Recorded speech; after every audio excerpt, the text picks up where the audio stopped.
Good morning, everyone, and Happy New Year. I'm Denise Smiler, Chair of the Pennsylvania Gaming Control Board. Before we begin, I'd like to ask, consistent with the board's policy, that everyone in the room please wear your mask unless you are presenting, at which time it can be removed. Thank you for your cooperation. With a quorum of 5 board members present and Commissioner Manzano Diaz and Commissioner Logan on the phone, I'd like to call today's meeting to order. Sarah, can you just confirm that you can hear us and we can hear you? Yes, thank you, Madam Chair. Okay, and Sean? Yes, Madam Chair, I can hear you. Okay, excellent. Thank you. For the record, I would note that in addition to the 7 board members, we also have representing our ex officio members, Fred Strathmeyer, representing Russell Redding, Secretary for the Department of Agriculture, Kristen Heidingsfelder, representing Daniel Hassel, Secretary for the Department of Revenue, and Jennifer Langen, representing Stacy Garrity, State Treasurer. Thank you for joining us. As the first order of business, I'd like to ask everyone to please stand and join me for a recitation of the Pledge of Allegiance. I pledge allegiance to the flag of the United States of America and to the republic for which it stands, one nation, under God, indivisible, with liberty and justice for all.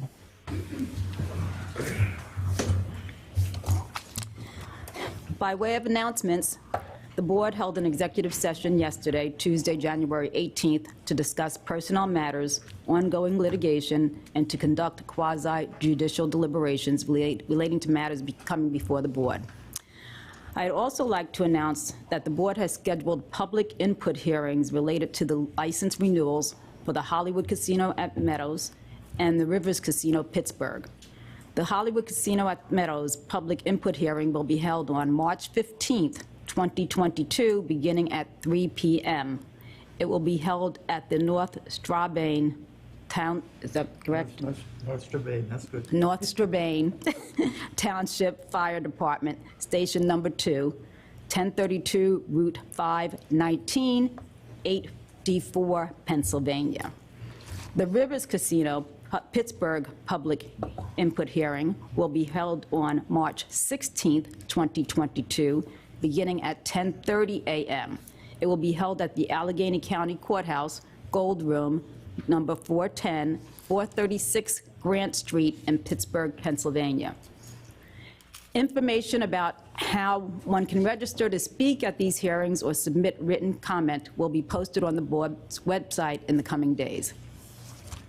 Today we will have 1 consolidated public hearing and 1 consolidated oral argument. First, we will have the consolidated public hearing that pertains to the Category 4 license application of CW Cumberland and the petition seeking approval to conduct table games at the same Category 4 facility to be located near Shippensburg, Cumberland County. Before we begin, I would ask that all non-attorneys who are presenting evidence in today's proceeding be sworn in by the court reporter.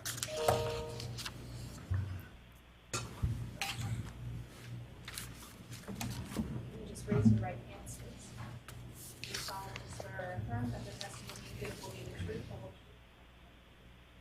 truth. Thank you. I would also ask that everyone who's going to speak to please state and spell your name for the court reporter prior to your presentation. GW Cumberland, you may begin. Thank you, Madam Chair and members of the board. If it would please the board, my name is Sarah Stoner with the law firm of Eckert Siemens. My name is spelled S-A-R-A-H-S-T-O-N-E-R. I am here today on behalf of GW Cumberland OpCo, the applicant for a Category 4 license, and I'm joined by John Dixon, Chief Operating Officer of Gaming for Greenwood Racing, Inc. His name is spelled J-O-H-N-D-I-X-O-N. Susan Eckert, Director of Human Resources for Greenwood Racing. Her name is spelled S-U-S-A-N-E-C-K-E-R-T.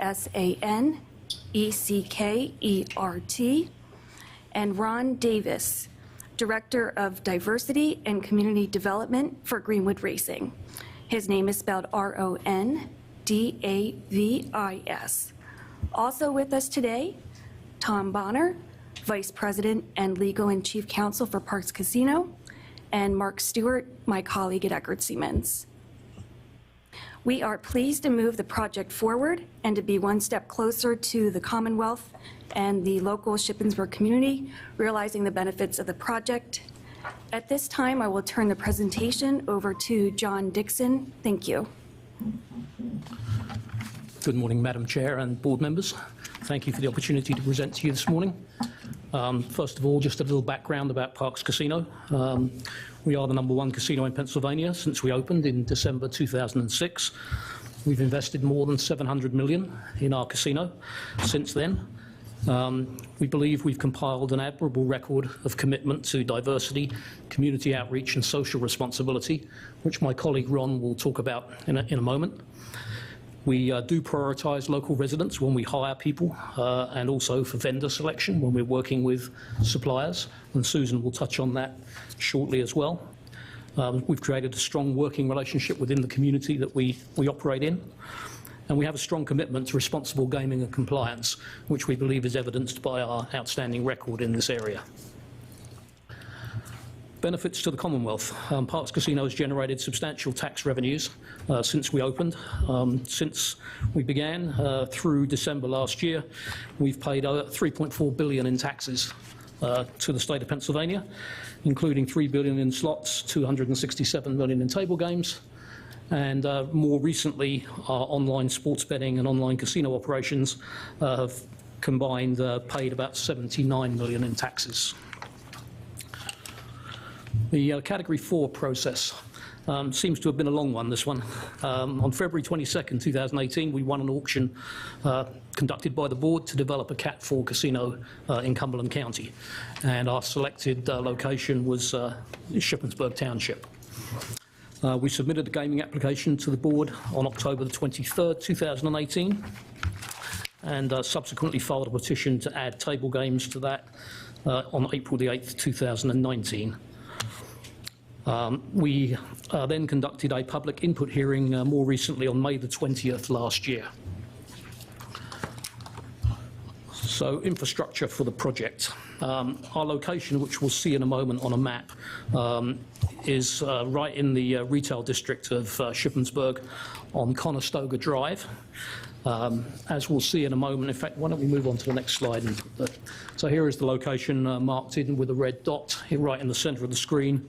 As you can see, it has easy access from both Interstate 81 to the south and Route 11, which is the other main route to the north of the location. There's over 500 parking spaces on the site, and we don't believe there'll be any adverse impact on fire, EMS, utilities, things like that within the township. The site, let's go to the next slide, please. Thanks. So the site was a former Lowe's home improvement store, outlined in the yellow square there. Right next to the other big white building to the left of it is a Walmart and a number of other smaller retail stores.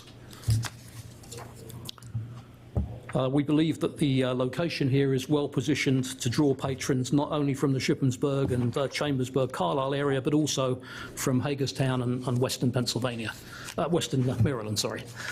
So we believe that we can draw in more customers from out of state as well. We'll repurpose this vacant Lowe's store that's been empty for a number of years now as well. The casino will occupy 73,000 square feet approximately of the building, which is about half of the Lowe's building, and use about 500 of the parking spaces that are there. The remainder of the building we plan to develop later on. We're not sure yet what the use of that will be, but there will be something else coming further down the road. Initially, we're going to include 500 slot machines and 48 electronic table game positions. There'll be a sports bar and a restaurant. We do plan to offer sports wagering in the facility. The economic benefits will create approximately 175 construction jobs during the construction. and 65 million of economic benefit generated during the construction phase, along with 1.5 million in tax revenues to the Commonwealth. Susan will talk in a minute about jobs, that we're going to create permanent jobs. We do believe that we offer our team members some of the best benefits packages in the industry, and Susan again will talk about that shortly. A total of approximately 1.8 million per annum of local share funds will be generated, which will go to Shippensburg Township and Cumberland County. Additional property taxes will also be generated as a result of the increased assessment value once we've completed the renovations on the building. Local impact. Greenwood retained eConsult Solutions, who are an economic consultant with experience working with Category 4 applicants in the state to conduct a local services and economic impact study. They undertook a two-part study. They consulted with township officials and their staffs, and they also evaluated the estimated impacts the casino would have on township services, including street maintenance, public safety, and other municipal services and resources. And the report concluded that Greenwood will act as an economic engine and community partner, bringing jobs and tax revenues to the community. The report concluded that in total the casino development is expected to have no negative impact on the township. Security policies and procedures. Security personnel obviously will be present within the casino on a 24/7 basis, and the entire property, including the parking lots, will be surveilled 24/7 with live surveillance operators present at all times. Security officers will also patrol the parking areas on a regular basis, and they'll be stationed at the entrance to the casino and will require identification from all customers who appear to be under the age of 30. And those are really the same procedures that we operate at Parks Casino in Bensalem. This is a rendering of the front of the casino looking from the parking lot. There's a porte cochere on the right-hand side. To the left of that is the entrance to the casino. As I said, we occupy about half the building, and the left-hand half of the building will remain empty at present. So this is just an overview of the main areas in the building. The left-hand side, the vacant space, is the spare space in the building. The little tiny sliver in the middle that's labelled shell space is for future casino floor expansion.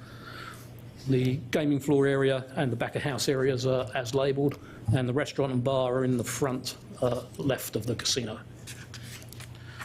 This shows the gaming floor with the layout of the slots. As I said, 500 slot machines initially, and in the centre in that circle area is the electronic table games.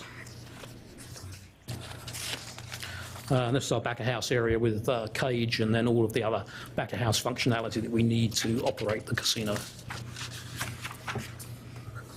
Excuse me. Some renderings just to show a view looking into the casino from the entrance as you look in, and then from the cage, looking at the cage and the X Club, which is our player services area where you sign up for a player's card. And then looking back from the back of the casino, standing in front of the cage, looking back towards the front door. And finally the bar, this is the casino bar, which backs up to a bar on the other side that's inside the restaurant. And I'll hand over to Susan now, who'll talk about employment. Good morning, Madam Chair and members of the board. I want to start off by saying that we are a responsible and transparent employer, and we plan to do that for Shippensburg as well. Our plan is that we will emphasize on local hiring as best we can, and that we anticipate having 125 full-time equivalent positions that will be available to the local market. That will probably equate to about 100 full-time employees and about 100 part-time or seasonal employees as well. We believe that we offer competitive wages, probably higher than the local area in Shippensburg, and we're prepared to mirror what we do at Bensalem right now. We want to assist the local economy as best we can, and always believe that diversity is one of our strengths. So that is something that we will look at as well. For our full-time team members, we will offer competitive benefits, which would include medical, dental, and vision.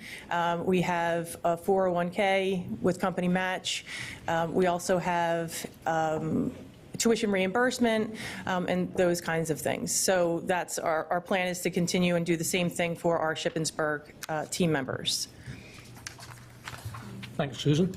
And I'd like to hand over to Ron Davis, who will talk about our community involvement and our diversity. Ron. Thank you, John. Ron Davis, R-O-N-D-A-V-I-S. I am just blessed to be here to present to you. I'm just so happy and pleased to hear the park story and community involvement. I've been blessed because I've been here 17 years doing the outreach and in-reach at Parks Casino in our community. And before we get to the slide, I just want to say the mission of Parks is to share our success with the community. We will do that in Shippensburg. To share our success, that's a fundamental process that we do, and we've done for 17 years since I've been here. The slide on 22 are examples and a mosaic of love that we've given to the community. And I say that because the benefits are far beyond the monetary benefits. They are scholarship. Our employees actually engage in scholarship development and grade their grade entry process.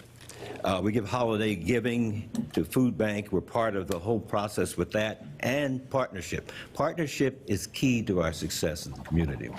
We have partnerships with Bucks County Community College and with the Community College of Philadelphia, where we give, we've just gotten a beautiful piece on our giving of $141,000 in 3 years to Community College of Philadelphia, and primarily focused on diversity, men of color, women's leadership, diversity within veterans and the LGBTQ community, as well as those who are disabled. So we're very, very proud of that. But also goes to churches and synagogues and places. In fact, right now we have Unity Week at our destination.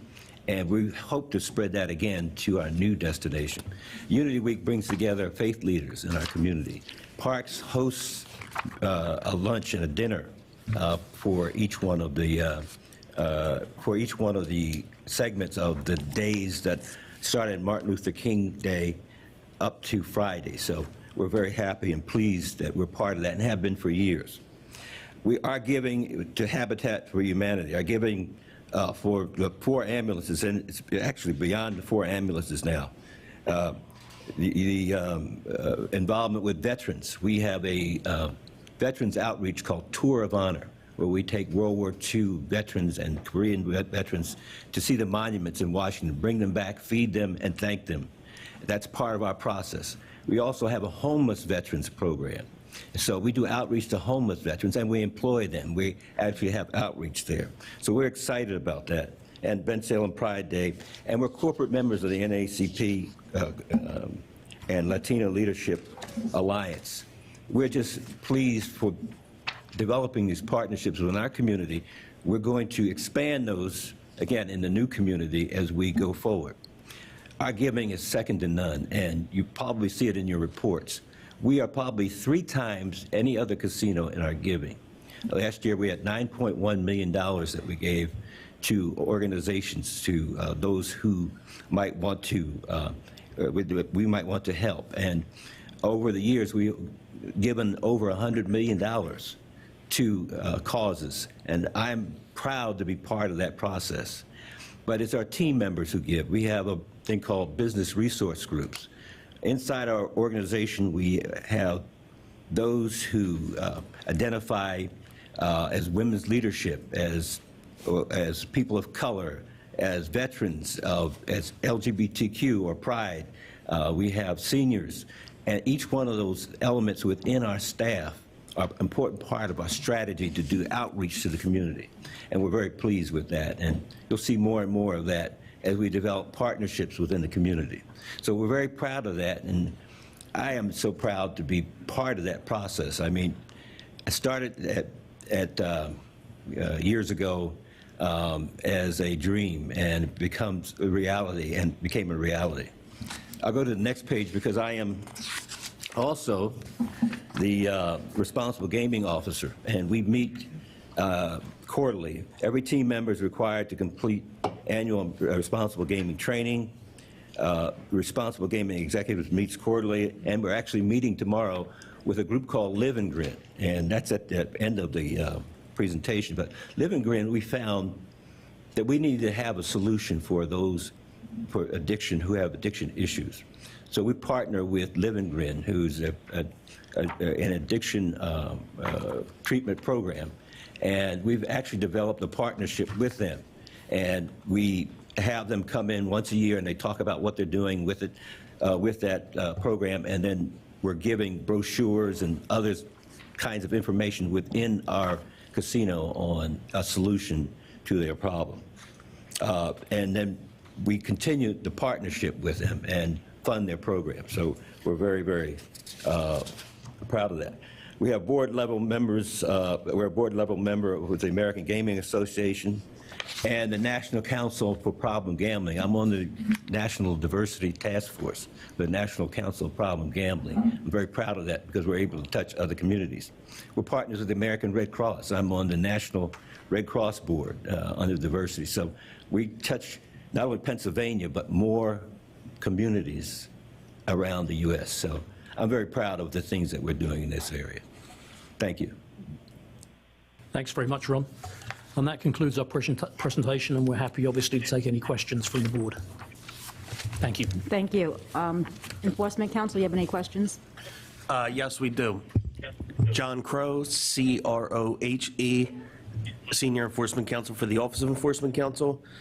Because there's multiple witnesses, I'll direct my questions to Attorney Stoner, but I welcome a response from whoever's best fit to answer it. Of the anticipated 100 part-time employees, will there be any benefits provided to those employees? I'm going to turn that to Susan. So for our part-time team members, we would offer them the ability to participate in the 401k with our company match. We also would offer the opportunity for them to have flexibility in their schedule and career pathing just as we would with anyone else. How many access points are there to the facility itself and to the gaming floor? There's only one entrance from the outside on the front of the building. Once you get in the lobby, there's a door to your left that will take you into the restaurant, and there are doors in front of you that will take you into the casino. Security guards are stationed inside that second door to make sure that underage people and such can't access the gaming floor. So one access point to the gaming floor? For the public, on the back of the building, there's a staff team member entrance where our staff would enter the building. And will the public access point have security posted and identification and scanning technology available? Yes, it will have the same scanners, same technology that we use at Parks Casino. Okay. And what are your plans for working with law enforcement to address potential security issues that might arise within the facility? Well, obviously, we would work closely with PSP, as we do now in Bensalem. We are also having discussions with Shippensburg Borough and Township about possible arrangement to have some coverage from local police as well. Of the 500 slot machines, can you provide an estimate or an exact figure regarding how many will be owned as opposed to leased from other companies? Typically, we would expect somewhere between 6 and 10% of the games will be leased and the rest will be owned. Okay. And if approved, what mix or types of table games will be available? Initially, we're only going to offer electronic table games with the live dealer. And the initial games that we would offer would be blackjack, roulette, baccarat, and 3-card poker. And will the casino be providing a poker room? No. Will the facility be offering a race book? No. Okay. It was stated that you anticipate applying to offer sports wagering When do you anticipate filing a petition for that certificate? We don't have a precise time frame at this time, but we'll be applying. All right. Will the entire facility be 21 and over, or will minors be permitted to the facility to non-gaming amenities? We anticipate allowing minors into the restaurant, and that's why we've designed it so the restaurant has an entrance from outside with no access from the restaurant to the gaming area. And will the restaurant be owned and operated by the facility, or will it be leased by a third party? As you know, I think at the earlier public input hearing, we said it was going to be a third-party operator. We've since decided not to do that, and we will operate the restaurant ourselves. Pretty much as we do at parks, we operate all the restaurants except for one. So we have experience operating restaurants, and we've just decided to do it ourselves. And what training programs will be provided to employees for the serving of alcohol to guests? Our training program will mirror what we do currently with the Ben Salem property, and they will go through the ramp training, and they also will go through annual training, and we usually do that during peak time, so we will do dram shop training as well. Will smoking be permitted in the facility? No, we intend to operate the facility as non-smoking. As you know, in Ben Salem, we remained non-smoking even when smoking was permitted again after the initial stages of the pandemic, and we found that our customers actually prefer a non-smoking environment. So we plan to do the same thing in Shippensburg. What training will be provided to staff for holding the admittance of individuals with false identification or underage individuals using the legitimate identification of another? So the training will be the same as we give to security officers at parks. We scan IDs of people who appear to be under 30 years of age, and the scanning system will tell us if it's a fake ID. And obviously, if we have an ID that doesn't look like the person that's presenting it, you know, the security guards are trained to identify people and compare it to the license and make sure that we don't allow anyone on the floor who is underage or is offering a false identification. And if approved, when do you anticipate the facility opening to the public? We're hoping that we would start construction next month, and we would open by sometime in November. It's about a 9 or 10 month project. I have no further questions at this time. Thank you. Any questions or comments from the board? Commissioner Mustia? Thank you, Chairman. Thank you for your presentation. A couple questions regarding, I know you haven't applied for the sports book yet, but on your floor plan, can you give us an idea where that would be located? The bar that we showed is really our sports bar, where you can sit and watch games, and then we would have kiosks at various locations on the gaming floor. They're actually not on that plan right now, but we would have our sports betting kiosks, the same as we use at parks and also at South Philadelphia. Would the plan just be to have kiosks, or would you have? There would be a window back in the cage area as well. Okay. So the cage would be a regular casino cage plus a sports betting counter as well. On your description of the surveillance, security officers will patrol the parking areas on a regular basis. Would you define regular basis for us?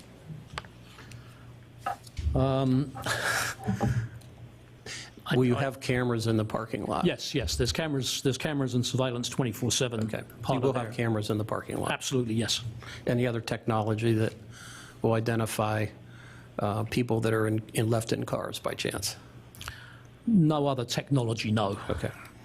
And one last question, Chair. The restaurant you indicated has only access for the public from the outside with no access to the gaming floor. Correct. The individual adults could then leave the restaurant and go into the casino to gamble. What training will you have in place for the staff in the restaurant so that there are no unaccompanied minors left at tables? We'll obviously train our staff that that's, you know, not permitted. So yes, I mean, we don't want people putting their kids in the restaurant and then leaving them there while they go gamble. Right. I just wanted you to go on the record with that. Thank you. Any other questions or comments? Commissioner Logan? Chair, this is Sean. Okay. Yeah. I'm a tad confused. I've been on the board for 5 years, and kids left unattended, whether it's in cars or lobbies, restaurants, have been a focus. So you kind of left that completely out of your presentation here today. I don't think I heard the answer to Commissioner Mustio's question on your security policies and procedures page on what regular basis means. Did I miss it, or did you not answer it?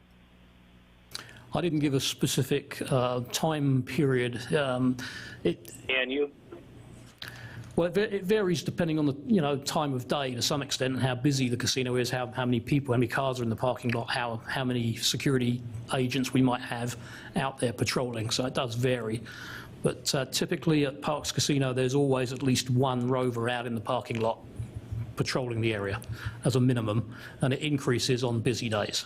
So I would anticipate we would do something very similar at Shippensburg. Okay, and how about signage when you enter the casino from whatever door and or the restaurant about children being left unattended in cars? Other facilities have specific signage related to that issue. Yes, we would have that signage as well. We have that signage at Parks Casino now. We also have it at the remote locations that we operate. So yes, we'd have the signage reminding people that it is illegal to leave their child unattended in a vehicle, and we have that also at the entrance to the restaurant and also to the casino floor as well. Okay, thank you, Madam Chair. Thank you. Commissioner Manzano-Diaz, do you have anything? Well, the commissioner just asked the questions that I had with regard to the unaccompanied minors, as well as, what was in place to assure that we wouldn't have these types of incidences and they would be handled appropriately. Okay, thank you. Any other questions or comments? I just have one question. It's a non-smoking facility, but you have a smoking pad on your diagram. Is that Yes. exterior? It's an exterior outdoor space. We built one at Parks Casino already, and it's very popular. People go out there and they can smoke. It's an outdoor space, but undercover. We're going to do the same thing here, so you don't have to leave the building to smoke. You can go outside, you can smoke, and then come back into the casino. Okay. Thank you. Anything else? Yes, Brad. Thank you. Thank you, Madam Chair. Knowing that Shippensburg is a college town, one of the concerns I would have is, have you worked with the university to talk to the student body as to the consequences for underage gambling as a concern of the commission here? That in the past, you look at these situations, it's new to the town, new to the situation, and I just wondered if you've reached out to Shippensburg University at all.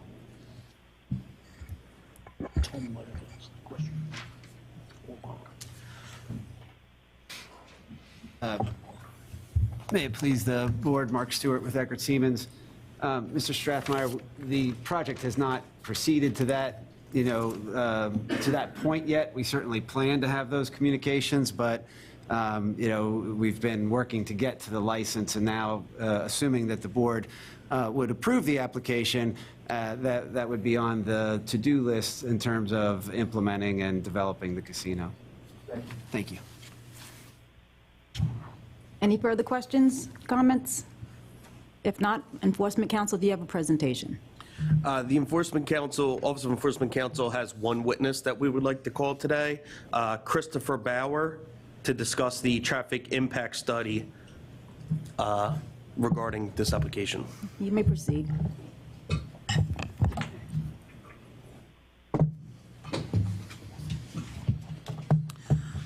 The board has previously accepted Mr. Bauer as an expert for the purpose of reviewing traffic impact studies in the Category 4 hearings held on June 12th, 2019 for Mountain View Thoroughbred Racing Association's Morgantown facility, August 14th, 2019 for Stadium Casino Westmoreland, and on December 18th, 2019 for Mountain View Thoroughbred Racing Association's York facility. As a result, barring no objections, the Office of Enforcement Counsel requests that the board continue to accept Mr. Bauer as an expert in this regard. Any objections? No. He's accepted as an expert. Thank you. Mr. Bauer, could you please state and spell your name for the record? Sure. Christopher K. Bauer, Christopher, K. Bauer, Bauer. And where are you employed, Mr. Bauer? I'm a professional traffic and transportation engineer, licensed professional traffic operations engineer, and an associate and general manager for the Camp Hill office of McMahon Associates. Thank you. And was McMahon Associates hired on behalf of PennDOT to review and assess the traffic impact studies submitted for the proposed Category 4 facility? Yes. And as part of your employment duties, were you tasked with the review and assessment of the traffic impact study dated March 25th, 2021 for the proposed Category 4 located in Shippensburg? Yes. And can you please explain to us what a traffic impact study is? The traffic impact study forecasts the potential impact the development may have on the overall transportation network of the area. And what was your involvement in this specific review? Review and oversight of the review. And what methodology was used for that oversight and review? Industry and PennDOT standards for the review of traffic impact studies.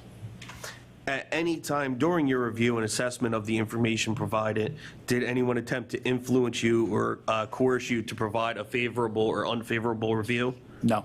And were you notified of anyone attempting to influence or coerce McMahon and Associates during your review? I was not notified.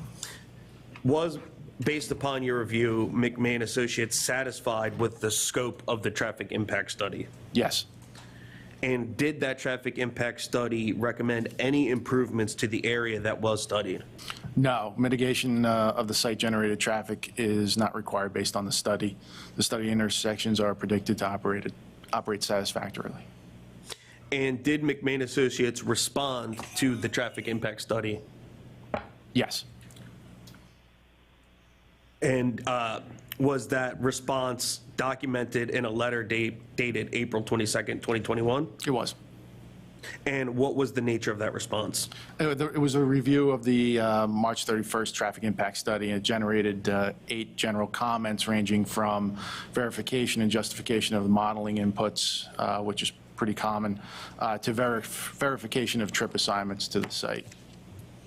Thank you. I'm going to ask to have a copy of that letter marked as Office of Enforcement Counsel Exhibit 1. Any objection? No, Madam Chair. Thank you. And was the April 22nd, 2021 letter responded to? Yes, the applicant responded on May 11th, 2021. And what was your interpretation of that response? We provided a comment letter on June 2nd, 2021. The applicant addressed all the outstanding technical comments, and it stated we had no further comments. Okay. I'm going to ask to have the May 11th, 2021 letter from Herbert, Rowland, and Grubik marked as OEC Exhibit 2. Any objection? No, Madam Chair. And McMahon's June 2nd, 2021 response marked as OEC Exhibit 3. Any objection? No objection. Does McMahon and Associates agree with the study's claim that no improvements to the study area are warranted or recommended? We concur with the findings of the traffic impact study and based on the information that was provided. Is there anything further that you would like to provide today regarding your independent traffic study review of the associated project? No. I have no further questions for Mr. Bauer at this time. Do you have any questions? No questions. Thank you. And at this time, I would just ask to have Office of Enforcement Counsel Exhibits 1, 2, and 3 moved into the record, and we have no further presentation. Any objection to having those moved into the record? No, Madam Chair. Okay. We would like to mark our presentation as GW Cumberland Exhibit 1 and move that the presentation be admitted into the record. No as objection. well. Any questions or comments from the board regarding Office of Enforcement Counsel's witness? Commissioner Logan, Commissioner Manzano-Diaz, any questions or comments for Office of Enforcement Counsel's witness? Oh, thank Thank you. you, Madam Chair. Thank you. Okay. Well, that concludes this proceeding. The board is scheduled to take the table games matter up for a vote during the Office of Chief Counsel's portion of the agenda and consider the slot machine license application during the Bureau of Licensing's portion of today's agenda. So thank you very much. Thank you, Madam Chair.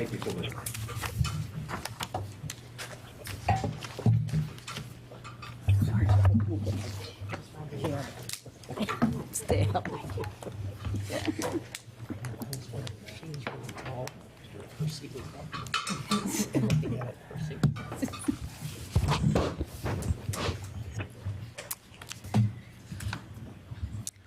We will now have our consolidated oral argument regarding recommendations for denial of the video gaming terminal operator and related licenses made by the Office of Enforcement Counsel in 3 separate matters. First, the application of Lindell Gaming, LLC, and Richard Teitelbaum, its owner.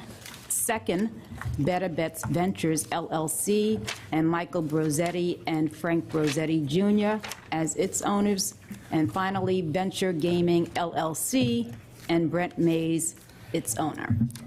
I believe counsel for all parties is the same in these matters?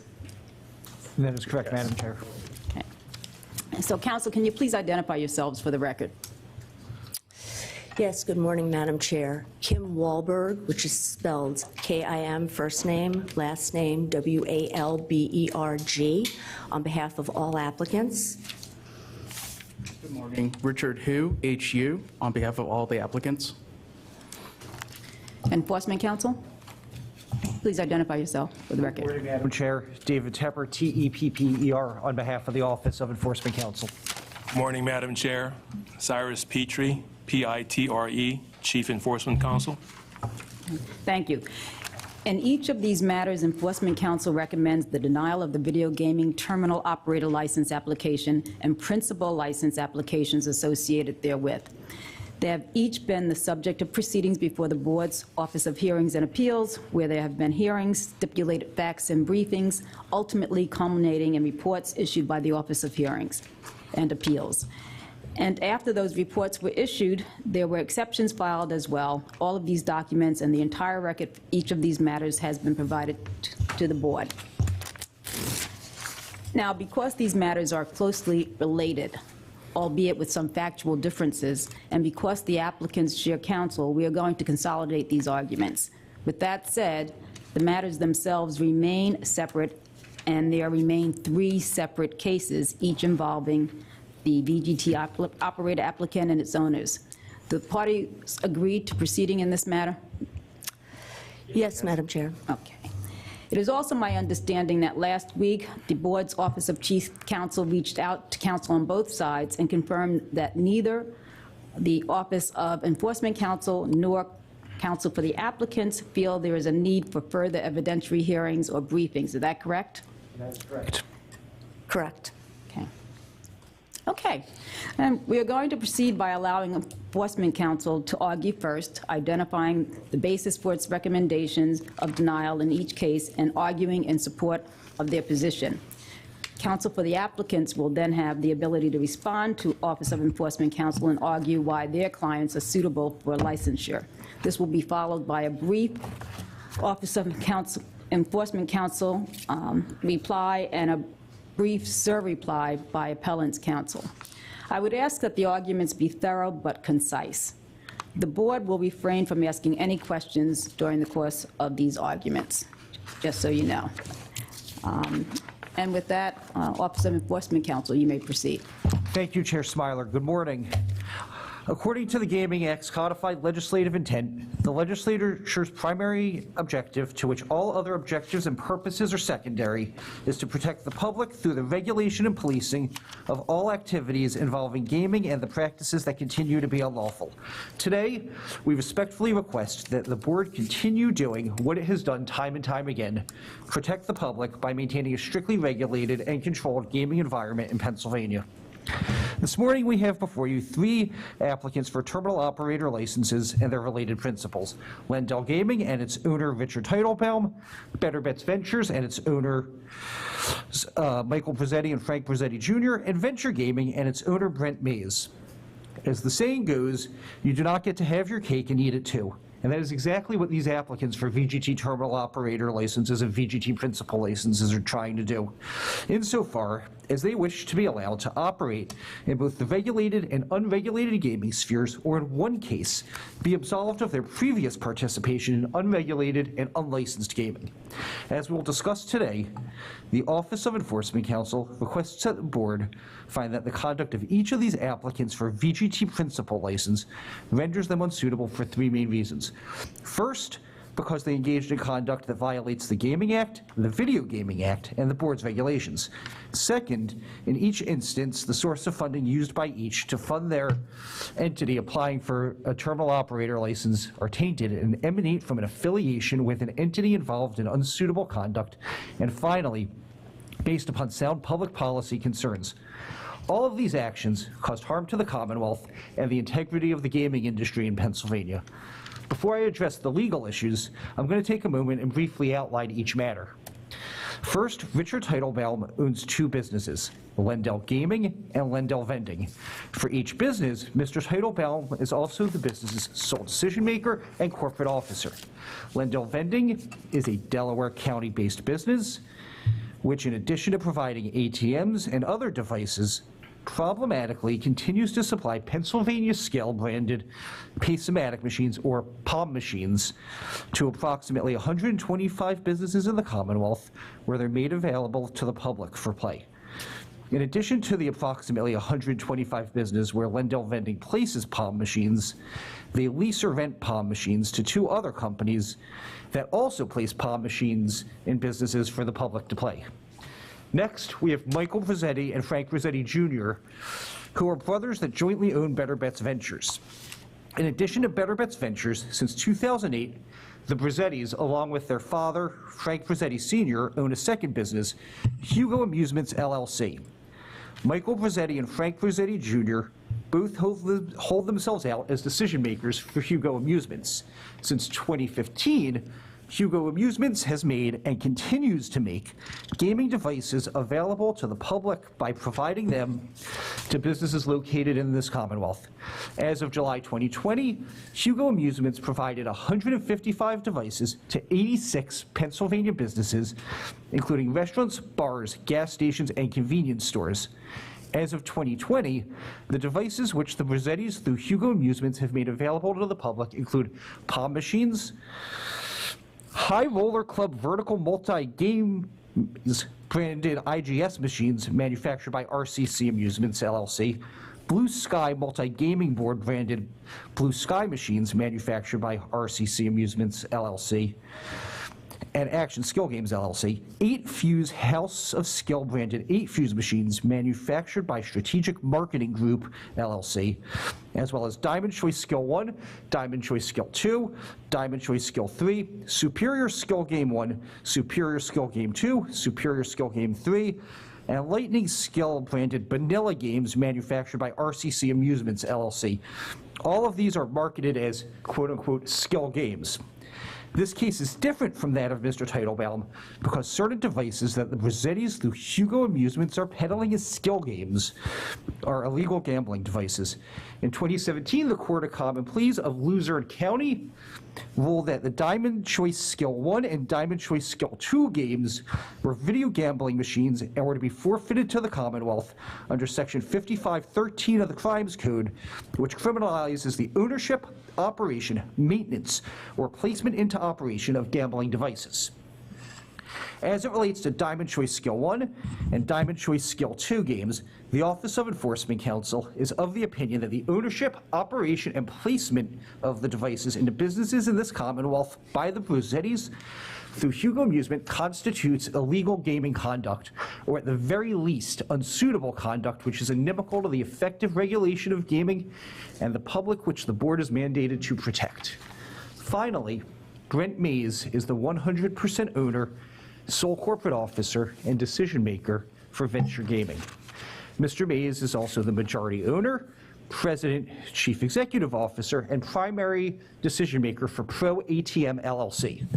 From 2016 until Mr. Mays was asked by the Bureau of Investigations and Enforcement about his operation of skill games in June 2019, Mr. Mays, through Pro ATM, supplied POM machines to approximately 201 businesses in the Commonwealth, where they were made available to the public for play. In this case, Mr. Mays made the decision to sell his unlicensed and unregulated slot machines once it became clear to him that the Bureau of Investigations and Enforcement had taken an interest in his skill games operations. Mr. Mays is exiting the skill games industry after proverbially getting caught with his hand in the cookie jar does not absolve Mr. Mays of this inimical conduct. In September 2018, Mr. Mays was issued a conditional VGT principal license by the board in regard to his association with Venture Gaming. On June 10, 2019, the Pennsylvania State Police and the Pennsylvania Lottery provided testimony to the legislature in which they took positions in opposition to skill games. On June 12, 2019, Mr. Mays was contacted by BIE and asked about his involvement with skill games. At that point, he disclosed that one of his companies, Pro ATM, provided skill games, and later that same afternoon, Mr. Mays advised a BIE investigator that he would be selling the Pro ATM machines because, quote, the skill games were getting a lot of attention, end quote, and he wanted to be involved with VGTs and questioned whether his involvement with POM machines would impact his application for a VGT terminal license. Mr. Mays, through Pro ATM, executed an agreement later in June 2019 to sell Pro ATM's skill games and placement to another business. As a result, the machines remained operational in the Commonwealth, and in between the operation and the sale of the skill games, Mr. Mays, through Pro ATM, made a substantial amount of money. The Office of Enforcement Counsel is of the opinion that this sale is evidence that Mr. Mays made a self-interested decision to stop operating unlicensed and unregulated skill games after he got caught using them. The Video Gaming Act defines affiliate as one who, directly or indirectly, through one or more intermediaries, controls or is controlled by or under common control with a specific person. As Lendell Gaming and Lendell Vending, Better Bets Ventures and Hugo Amusements, and Venture Gaming and Pro ATM each have common ownership and control, the Office of Enforcement Counsel is of the position that these entities are affiliates of each other. As they are affiliates of each other, and because Lendell Vending, Hugo Amusements, and Pro ATM have engaged in the distribution of unlicensed and unregulated skill games, Lendell Gaming, Better Bets Ventures, and Venture Gaming have business associations that also run afoul of Section 3301B11 of the Video Gaming Act for the same reason as will be discussed in a few minutes for their future respective owners. POM machines are unregulated, untested, and unlicensed slot machines or video gaming terminals. Commonwealth Court has examined the issue and found that, quote, because POM alleges that the game requires consideration to play, provides something of value, and is skill-based. If POM's activities are subject to the Gaming Act, then the POM machine fits within the definition of slot machine under the Act. Similarly, since POM alleges that players of the POM machine must use skill if the Gaming Act applies to unlicensed skill games, then the POM machine would fit within the definition of skill slot machine under the Gaming Act, end quote. While Commonwealth Court ruled that unlicensed slot machines and slot machines such as POM machines are not within the Gaming Act's jurisdiction, the court's ruling that POM machines meet the legal definition of a slot machine under the Act remains true. The applicants continue to rely on a 2014 common pleas case from Beaver County as justification for peddling in unlicensed and unregulated slot machines. In this case, a single common pleas judge ruled that a specific palm machine, which he examined, was not a gambling device under the Crimes Code. The Office of Enforcement Counsel is of the position that this case should weigh very little on the board's decision for the following reasons. First, criminal liability of the applicant's conduct is not at issue today, merely their suitability for a gaming license. Second, unlike Commonwealth Court opinions, rulings of the Court of Common Pleas are not binding on an administrative agency such as the board. And third, this is hardly a settled area of law which a reasonably prudent business person would know or should be expected to know. In fact, this past summer in Mr. Teitelbaum's home county of Delaware County, 2 common pleas judges ruled that palm machines should be forfeited to the Commonwealth as gambling devices under the Crimes Code. By filing an application with the board, each of the applicants for a VGT principal license voluntarily subjected themselves to the board's jurisdiction, which includes a requirement to comply with the Act and the board's regulations. Each VGT principal license applicant, through their non-applicant affiliated businesses, Lendell Vending, Hugo Amusement, and Venture Gaming respectively, then proceeded to violate the Gaming Act, the Video Gaming Act, and the board's regulations, which they agreed to follow. Similar to how Commonwealth Court found that palm machines are unlicensed and unregulated slot machines, the Office of Enforcement Counsel is of the position that they may also be considered unlicensed and unregulated video gaming terminals.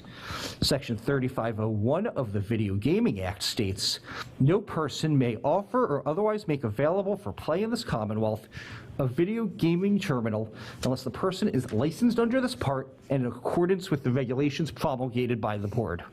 None of these entities were licensed terminal operators, and their unlicensed VGTs were not provided with the requirements of the Video Gaming Act, which require a terminal placement agreement, connection to the central control computer system, and obtaining the VGTs from a licensed manufacturer or supplier.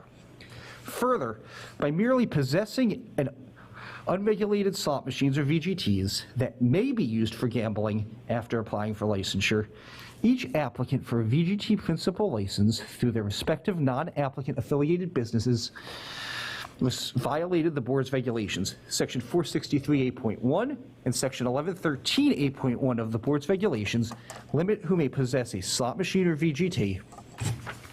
Neither Lendell Vending, Hugo Amusements, nor Venture Gaming, nor Mr. Teitelbaum, Mr. Mays, or the Brizzettis met any of the regulatory requirements to possess a slot machine, and Lendell Vending, Hugo Amusements, and Pro ATM, and Pro ATM, not being licensed terminal operators, could not possess a VGT in accordance with the board's regulations. Additionally, it should be noted that they did not merely possess these unregulated devices, but made them available to Pennsylvanians for play. Additionally, each of these applicants for a VGT principal license violated the Gaming Act and Video Gaming Act because they did not obtain their slot machines and VGTs from a licensed supplier or manufacturer, which is required by the respective parts of Title IV. Furthermore, by leasing and renting slot machines and VGTs to other operators in Pennsylvania, Mr. Teitelbaum violated the Gaming Act and Video Gaming Act because the distribution of slot machines and VGTs in this Commonwealth requires a board-issued supplier or manufacturer license, neither of which Mr. Teitelbaum or any of his entities possess. As previously stated, Mr. Mays sold Pro ATM's unlicensed and unregulated slot machines or VGTs to another entity for continued use by the public in this Commonwealth. By doing so, the Office of Enforcement Counsel is of the position that Mr. Mays, through Pro ATM, acted as an unlicensed supplier in violation of the Gaming Act and the Video Gaming Act. If the board permits these applicants for a VGT principal license to have their cake and eat it too, the Office of Enforcement Counsel is of the opinion that doing so would create an absurd result. The board would be creating 2 classes of slot machines, the conduct of which would be both considered suitable conduct. One would be slot machines and VGTs played at casinos and licensed truck stops, which are strictly regulated and have player safeguard. The other would be unregulated and unlicensed slot machines played without player safeguards and any of the protections of the Gaming Act, the Video Gaming Act, and the board's regulations. This would create an untenable and unfair environment for the regulated slot and VGT industries in this Commonwealth who have paid the requisite license fees, local and state taxes, yet who would have to compete with unregulated and untaxed slot machines and VGTs, the operation of which the board will have in effect stamped as suitable conduct. Moreover, the sources of funding are key to protecting the integrity of the gaming industry. In petition for a waiver of the principal licensure requirement for John Byros and Robert Byros, the board examined the licensure requirements for individuals who provided funds to a financial backer of an applicant for a Category 1 slot machine license. These two Byros family members were providing funds to an individual who was applying for principal licensure in order to fund a casino project. However, both John and Robert Byros were associated with illegal gambling machines. In Byros, the board found that funding of a legal gaming project from illegal gaming activity triggered a board review because doing so is key to upholding the integrity of gaming and the public interest. Mr. Teitelbaum's only source of income reported to BIE was Lendell Vending, which is a purveyor of unregulated and unlicensed slot machines or VGTs. In this case, the board can logically conclude that Mr. Teitelbaum used funds from unregulated and unlicensed slot machines or VGTs to fund a licensed gaming operation. Mr. Mays and the Brazzettis also reported a significant source of their income came from the operation of Pro ATM and Hugo Amusements, respectively. As such, the Office of Enforcement Counsel posits that the board can logically conclude that each of these also used funds from unregulated and unlicensed slot machines or VGTs to fund a potential licensed gaming operation. In each case, the source of funds is equally problematic to that of Byros because of the need to protect the integrity of gaming in Pennsylvania. Permitting any of these individuals to become licensed VGT principals would also reward them for their prior, and in 2 cases, continuing unsuitable conduct. Through their distribution of unlicensed and unregulated slot machines and VGTs, each have made invaluable business contacts. Mr. Mays has already utilized these contacts to secure at least one terminal operator agreement. Mr. Teitelbaum is also advocating for VGTs to be expanded to bars, restaurants, and social clubs. If the Video Gaming Act was to be expanded to these spheres, each individual would be able to utilize the contacts which they obtained by the peddling in unregulated and unlicensed slot machines or VGTs in order to have the inside track to secure terminal placement agreements. Additionally, Mr. Mays committed another explicit violation of the Video Gaming Act. Section 3905A4 of the Video Gaming Act makes it unlawful for a licensed entity or other person to manufacture, supply, or place video gaming terminals, redemption terminals, or associated equipment into play, or display video gaming terminals, redemption terminals, or associated equipment on the premises of an establishment licensee without the authority of the board. In 2018, Mr. Mays, through Venture Gaming, entered into a terminal placement agreement with an entity that filed an application for a VGT establishment license in 2019. Through Pro ATM, Mr. Mays continued to have unlicensed and unregulated VGTs or slot machines in operation at the location while it was an applicant for a VGT establishment license. The board never approved the placement of these machines, and the Office of Enforcement Counsel is of the opinion that this conduct is a direct violation of the Video Gaming Act. In regard to Mr. Mays, it might be convenient to say that he rehabilitated himself by selling off his unlicensed and unregulated slot machines and video gaming terminals. However, the Office of Enforcement Counsel is of the position that this notion is illogical and not supported by the principles of statutory construction. The General Assembly could have created a safe harbor provision in the Video Gaming Act, giving people like Mr. Mays time to exit the skill games industry, but they did not do so. In contrast, in Act 42, which included the Video Gaming Act, the General Assembly included a safe harbor provision for fantasy contest operators who are currently operating in the Commonwealth. Well-settled principles of statutory construction include that the inclusion of one thing by the General Assembly means the other things excluded by omission were intentionally left out. In this case, because there was no safe harbor provision in the VGT section of Act 42, but there was one in the fantasy contest section of Act 42, the Office of Enforcement Counsel is of the position that these principles of statutory construction support a finding that the omission of a safe harbor provision for the skill games industry was intentional. Therefore, the board should not consider Mr. Mays' sale of his unlicensed and unregulated slot machines and VGTs as any form of rehabilitation towards his overall suitability. To sum it all up, prior to being issued a license by the board, Section 3301B11 of the Video Gaming Act requires that an applicant demonstrate by clear and convincing evidence that the person is of good character, honesty, and integrity, whose prior activities, criminal record, if any, reputation, habits, and associations do not pose a threat to the public interest or the effective regulation and control of video gaming terminal operations, or create or enhance the danger of unsuitable, unfair, or illegal practices, methods, and activities in the conduct of video gaming or the carrying out of the business and financial arrangements incidental thereto. Each of the applicants for a VGT principal licenses prior activities regarding unlicensed and unregulated slot machines and VGTs, and in the case of the Brizzettis, including the Diamond Skill 1 and 2 gambling devices, poses a direct threat to the public interest, as well as enhances and rewards unsuitable and unfair practices. Whether that unsuitable conduct continues to occur or occurred in the past, the public, the strictly regulated gaming industry, and the Commonwealth were harmed by the conduct and continue to be harmed by the conduct today. Each of these applicants played a harmful role by impeding this board's role in protecting the public through legalized gambling. Each of these applicants played a harmful role by damaging the integrity of gaming.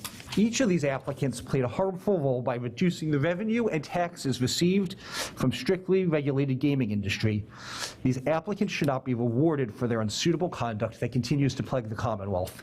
For these reasons, along with the reasons laid out in the full evidentiary records which have been provided to the board, the Office of Enforcement Counsel respectfully requests that the VGT principal license applications of Richard Teitelbaum, Frank Brizzetti Jr., Michael Brizzetti, and Brent Mays be denied, and that Lendell Gaming, Better Bets Ventures, and Venture Gaming's applications for a terminal operator license be denied as well. Thank you. Thank you. Counsel for the applicants, we can hear from you at this point. Yes, thank you, Madam Chair, and thank you, Commissioners, for the opportunity to address the board today. We certainly appreciate it, and as you know, we represent Brent Mays and Venture Gaming, Richard Teitelbaum and Lendell Gaming, Frank and Mike Brizzetti, and Better Bets Ventures. These are all lifelong Pennsylvania residents who own and operate businesses in Pennsylvania, employ Pennsylvania workers, pay taxes in Pennsylvania, and invest in the Pennsylvania economy by buying goods and services here and raising their families here. They're all present with us in the room today. This is a very important matter to them, both financially and personally, and they take it very seriously. Now, you heard a lot from Mr. Tepper of the Office of Enforcement Counsel about what, in the OEC's opinion, skill games allegedly are. Here's what they are not. And this is not in anyone's opinion. This is according to the courts and the legislature of Pennsylvania. They are not slot machines under the Pennsylvania Racehorse Development and Gaming Act, which we'll refer to as the Gaming Act from here on out. They are not video gaming terminals under the Video Gaming Act. Most importantly, and certainly for purposes of determining the suitability of these individuals, they are not illegal in Pennsylvania.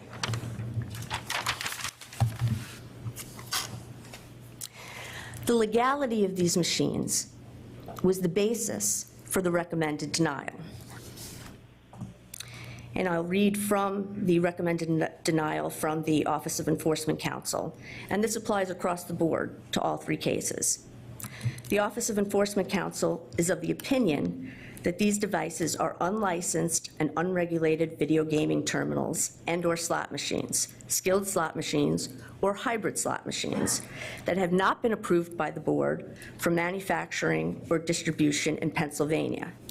And as a result of the unapproved distribution of these unlicensed and unregulated video gaming terminals and/or slot machines by the principals, the Office of Enforcement Counsel is of the opinion that the principals and/or the companies have failed to meet the character requirements pursuant to 4 PACS 3502BF and 3504C, and/or the overall suitability requirements of a video gaming terminal principal license applicant and/or video gaming terminal operator license applicant.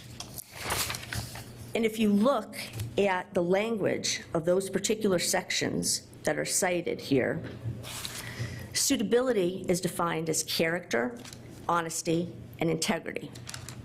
Now, you'll hear from my co-counsel in a moment more about the suitability, character, integrity, and honesty of these particular individuals. But as a threshold matter, to the extent that these individuals have not engaged in any illegal conduct in the Commonwealth of Pennsylvania, that goes directly to their suitability because it goes to their honesty, integrity, and character. You did not hear anything from Mr. Tepper about any other basis for alleged criminal conduct. There are no assertions that there are any connections to organized crime. There's no assertions that there are any dangers inherent in any of these individuals or their companies that would render them unsuitable for licensure to operate video gaming terminals. All you heard was that they operated unlicensed, unregulated machines. In the Office of Enforcement Counsel's opinion, those are slot machines under the Gaming Act, and those are video gaming terminals under the Video Gaming Act. But as we've stated, the courts have differed substantially with that opinion. In addition, the legal issue that was presented for the board in all three cases by the hearing officer who heard testimony in this case also asked the board to consider the legality of these particular machines, stating if these machines are illegal, this would arguably render the applicants unsuitable for licensure. Now let me talk a little bit more about how we know skill games, which were operated by these applicants, are not illegal. At least 2 Pennsylvania courts have said so.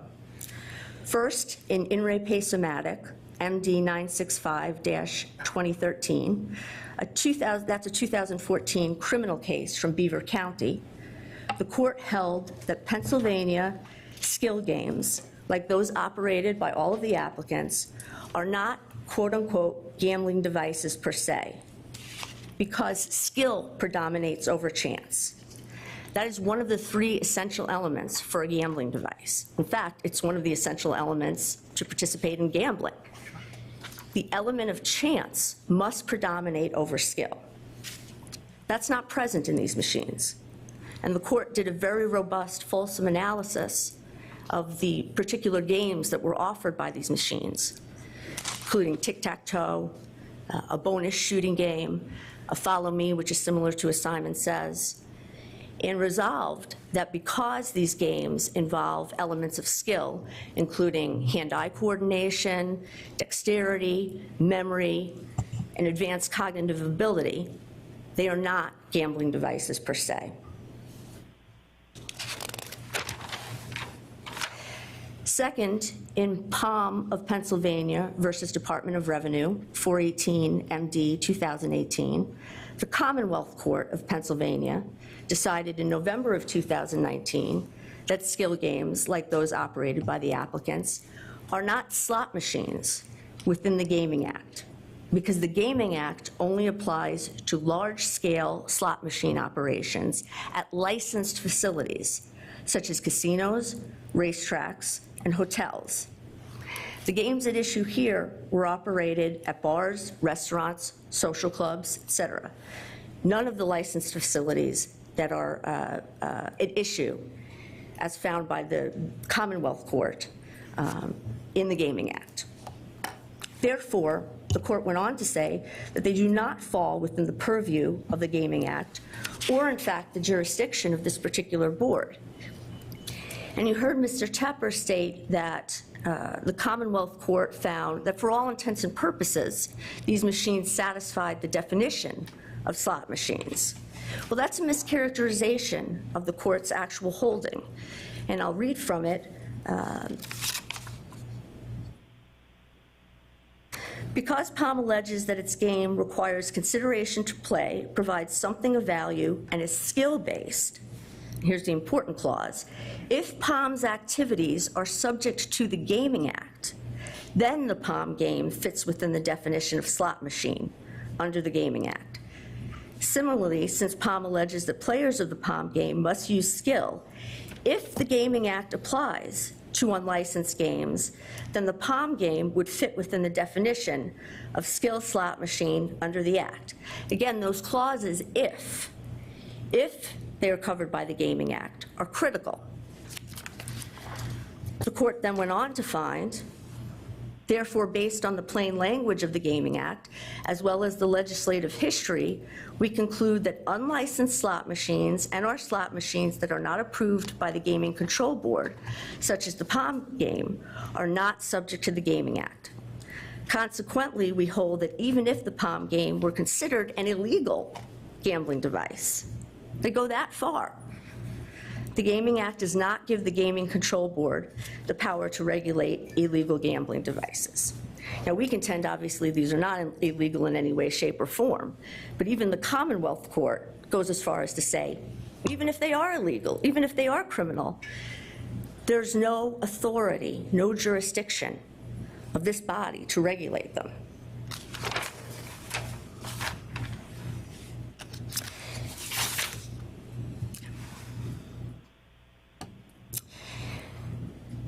This is certainly the best evidence of the legality of these machines. However, we have more. We also have the 2015 testimony of Major Thomas Butler, the director of the Bureau of Liquor Control Enforcement, before the House Gaming Oversight Committee. Major Butler referenced the prior case law, finding such games legal, and stated that a change in the law, quote unquote, was required before the Bureau of Liquor Control Enforcement could bring any action against them. In other words, the legislature had to act to make them illegal, because as they currently exist, and as they existed at the time, they are not illegal. The legislature had the opportunity in 2017, when it amended the Gaming Act, to clarify the definition of slot machine, and went further and enacted the Video Gaming Act. At that time, the legislature could have expressly included skill games, like those operated at bars, restaurants, and social clubs, within the purview of the Gaming Act. It did not. It could have also addressed skill games in the context of the Video Gaming Act. But again, it did not. It could have specifically made them illegal, but it did not. To Mr. Tepper's point about a safe harbor for fantasy games, the legislature in its wisdom determined no safe harbor was necessary. That's why it's not included. And that's the reasonable inference to be drawn, because they are not illegal. They never were. In fact, during the floor debate, the sponsor of House Bill 271, which eventually became the Video Gaming Act, Representative Ortete was specifically asked whether the language of the bill would make illegal all games of skill in Pennsylvania that currently exist at convenience stores, social clubs, and taverns. And he responded, I don't believe so. So if they were legal before, they're still legal, even after the enactment of the Video Gaming Act and the amendment to the Gaming Act. Finally, the definition of video gaming terminal that the legislature chose to adopt and incorporate into the Video Gaming Act at 4 PA CS 3102 does not apply to skill games. The machine is not approved by the board. The games do not have a random number generator involved in the play of the game. And they do not offer gambling games defined as video poker, real games, REEL, blackjack, and similar type games. Again, all games of chance. With these games, the games that are issued here, operated by the applicants, a patient, skilled player can win every time. As much as we would like that to be the case with gambling machines, it simply is not. There is always that element of chance that predominates. Now, not only are skill games not illegal, but there is nothing that would have led the reasonable person to believe that they are illegal. Before deciding to operate skill games, the applicants relied on the case law and the other publicly available information, all of which indicated that such games are legal in Pennsylvania. Again, suitability under the VGA, the Video Gaming Act, is defined as character, honesty, and integrity. The operation of skill games cannot impugn the applicant's character, honesty, and integrity because they're not illegal. Moreover, again, there was nothing to lead these individuals to believe that such games were illegal. In fact, not even the terminal operator and principal license applications that were promulgated by this board included a single question about skill games. And the Bureau of Investigation and Enforcement did not ask any questions during the initial interviews of these applicants about skill games, again, until late in 2019, after all of them had already been conditionally licensed for close to a year. The first time the issue was raised, you heard Mr. Mays sold his machines at a loss, I might add. There was no profit to be made there. And he did so despite the fact that there had been no change in the law. The other applicants did continue to operate these games and do so today. But there's nothing wrong with that. There's no fault to be had there. Again, there is no impugnment of their character, integrity, or honesty. Because these games are not illegal, never were. You heard Mr. Tepper use expressions like, can't have their cake and eat it too.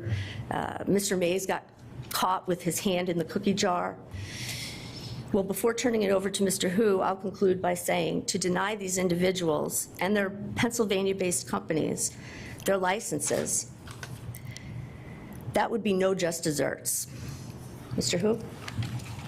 Good morning, Chairwoman and honorable commissioners. I'll try to keep mine a little bit more streamlined. I know my colleague, Ms. Wahlberg, has reached a lot of the same issues. So what we have now is that OEC's recommended denial was based on the fact that OEC believes these machines, these skill machines, fall within the definition of slot machines under the Gaming Act, or video gaming terminals under the Video Gaming Act. But as we know from the Pennsylvania case law that's available at this moment, and since they began operations, and from the legislative history, again, the Pennsylvania General Assembly, during the debate for House Bill 271, talked about whether or not this impacted the skill games with the expansion of the definitions of slot machines, with the enactment of the Video Gaming Act, and they said it did not. They did not touch on the skill games. The skill games remained intact and it would not be disturbed. So if that is the sole basis for OEC, then it's not an issue, and it would not be proper for the board to find fault in the character of these applicants for that basis.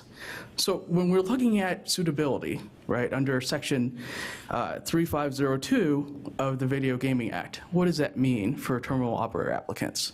We're talking about good character, honesty, and integrity. Now, they talk about in that section, family, habits, character, reputation, criminal history. There's nothing in the record to say that these applicants have bad character, that they are dishonest. In fact, when asked about, do you have any skill games, they readily provide all the information to the board. The problem was it was simply never asked until a year into the application process. Now, there's nothing also about integrity. Again, there is nothing to show that they are of bad character, they are dishonest, or they lack integrity. And so, what should the board focus on? The board should look at who are these individuals and did it make sense for them to have entered the skill games industry, right? So we have three sets of applicants. Mr. Mays, as my colleague, Ms. Wahlberg had indicated, these are all Pennsylvania residents born and raised. Mr. Mays was born in Grove City, Pennsylvania, and he lives in Slippery Rock, Pennsylvania. Mr. Mays has 13 years of experience in the ATM business with Pro ATM as the president. He also has an additional 11 years of experience in the phone business as president of Cointel. He's also a secretary and board member of the Pennsylvania Video Gaming Association, again, trying to bring additional revenue and business and jobs for Pennsylvania residents. He's an active community member trying to strive for the best for the community. Mr. Mays is also an associate member of the Gaming Committee for the Food and Beverage Industry Association. We look at Mr. Teitelbaum. Who's Mr. Teitelbaum? He was born in Philadelphia, Pennsylvania, and he currently lives in Garnett Valley. He's had 23 years of experience in the vending business as Lindell Vending's principal.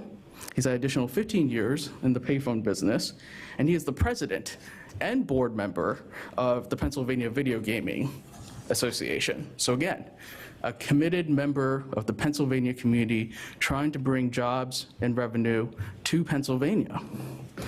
Now we have the Brosettis, Frank Brosetti. Now Frank, both of them were born in Scranton, Pennsylvania. Frank still lives in Scranton, but Mike lives in Roaring-Brook, Pennsylvania. Now, Frank has had 22 years of experience in the amusement business with Hugo Amusements, and he was actually an associate analyst for Prudential as well. He obtained a Series 7 securities license from FINRA, so he was vetted by FINRA. He also has a Series 63 license from the North American Securities Administrators Association. So he's been vetted by these two organizations that has securities licenses for him to act as essentially a stockbroker. Frank was also an Eagle Scout, as is his brother, Mike, who's an Eagle Scout. Mike has 20 years of experience in the amusement business from Hugo Amusements. He's also was a certified CPA who worked for PricewaterhouseCoopers. And so these are experienced businessmen who have an established history in Pennsylvania, bringing jobs to Pennsylvania residents and you know, with expertise that would be invaluable to have in the video gaming industry. In fact, these are the heads of the Pennsylvania Video Gaming Association, trying to bring that to Pennsylvania. So we turn to that, why did they get into into skill games? At that time, they were providing amusements and other vending services. They had competitors who were bringing in skill games. And their establishments were saying, why don't I have this? Why shouldn't I go with this other person? So it made sense. They started getting inquiries and they had to look into it. And so they did their due diligence. They looked at the available information at the time. Now, first, obviously, is the Beaver County case that my colleague had spoken of, the Pace-O-Matic Equipment Terminal ID 14613, which found that palm games are not gambling devices per se because they're skill predominant, right? We're talking about tic-tac-toe, a shooting game, and a follow-me game that's basically Simon Says. It is not based on chance, but rather based on skill. It's difficult to win. It's difficult, and it requires skill, hand, dexterity, memory, everything, right? And I know Mr. Tepper had mentioned, well, this really isn't settled law. How can they rely upon this? But what he references is a case 7 years later now, We're talking about Baltimore and Byram, which are in the objections that were filed with in the record. And these cases are 7 years later, and they are just plea agreements. They're not cases that dealt with the actual mechanics of Palm games, which is what the Beaver County case did. These are just simply plea agreements, and we don't know necessarily what caused them to want to go into the plea agreements, but they never analyzed the mechanics, right? So when he says that there are no settled law, it's 7 years later, and there still hasn't been another case that's gone into looking at the mechanics to say that these are gambling devices per se. No, the only existing Pennsylvania case law says that these Palm games are skill dominant. Mr. Trevor also talks about that you can't rely on Beaver County because criminal liability is not at issue. And yet, OEC is trying to say that essentially they're illegal because they're not within the purview of being registered with the Pennsylvania Gaming Control Board, and therefore that's improper. Well, the idea is that they don't have to be. That's what Pennsylvania case law says. Right? So we look at what else was available chronologically at the time.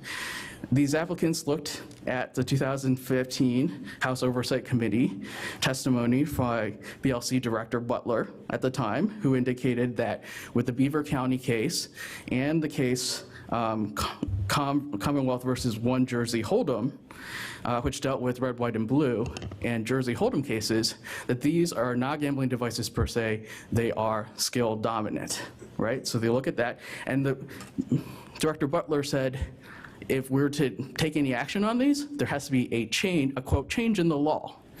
So what is a normal person to think about that? They look at that and they say, well, courts have said that this is gambling, these aren't gambling devices per se, they're skill dominant. And the BLC director is saying, unless there's a change in law, we're not, we can't do anything about it. At the time, these applicants also talked with the Palm game manufacturers, right? So they had spoken with a lot of former Pennsylvania State Police BLC employees, such as Jeff McGinnis, Rick Gooding, Brian Landon, and Jerry Backey. And all of them who were with Palm, immediately at the time, were saying these are skill dominant. They're not gambling devices per se. It's okay. So again, as a normal, common person, what would you think? The courts are saying that these are okay. The testimony provided by BLCE, as well as former employees, are saying these are okay. Now, these applicants also had received opinions from Land Use Council, Mr. Haverstick. There were 6 of them. They also had media newsletters that kept on touting all the updates about the Palm games and how they were legitimate and how they're not gambling devices per se, and they're skill dominant. You even had Tom Marino state in a communication to these applicants that, as a former U.S. Congressman and district attorney, I can assure you that Pace-O-Matic, Pennsylvania skill amusement devices are legal. So now you've got legislators, former legislators, telling you that these are fine. Now, as the time keeps going, you've got additional case law and additional legislative history that has continued to reinforce in their minds that these are not gambling devices per se, and that these are not within the purview of the Pennsylvania Gaming Control Board. You've got, as my colleague mentioned, Palm versus Department of Revenue, which indicated that these machines are not under the Gaming Act. You've had the legislative debate under House Bill 271, where they added the definition of skill slot machines and hybrid slot machines to the slot machine definition under the Gaming Act, as well as expanded the enacted the Video Gaming Act, and still found that it would not touch upon skill games. It would not render them problematic. And even since then, you've had legislative attempts, time and time again, to try to see if they would want to expand the regulatory regime to move skill games away from a self-regulated industry into one where maybe it's under an agency such as the Pennsylvania Gaming Control Board. So as you can see in the record, in November 2019, there was a co-sponsor memo by the House Gaming Oversight Committee chair that proposed expanding this agency's scope to include skill games of placing them under the same authorization process as VGTs. Now you think, why would the legislator propose such a thing if skill games were already under the purview, under the same authorization process as VGTs? It's because they're not. It's a self-regulated industry. And so it goes back to OEC's point of, well, they should have sought approval, they should have registered with the Pennsylvania Gaming Control Board. The wealth of evidence, the wealth of available information to these applicants through the time indicated they didn't have to, and that these were not gambling devices per se. And as my colleague had mentioned, when they had applied for video gaming license as a terminal operator, it was never raised. Not until a year later was it even ever raised. And so these applicants were all conditionally licensed. There were no issues found, obviously, with their character at the time, with their honesty and their integrity.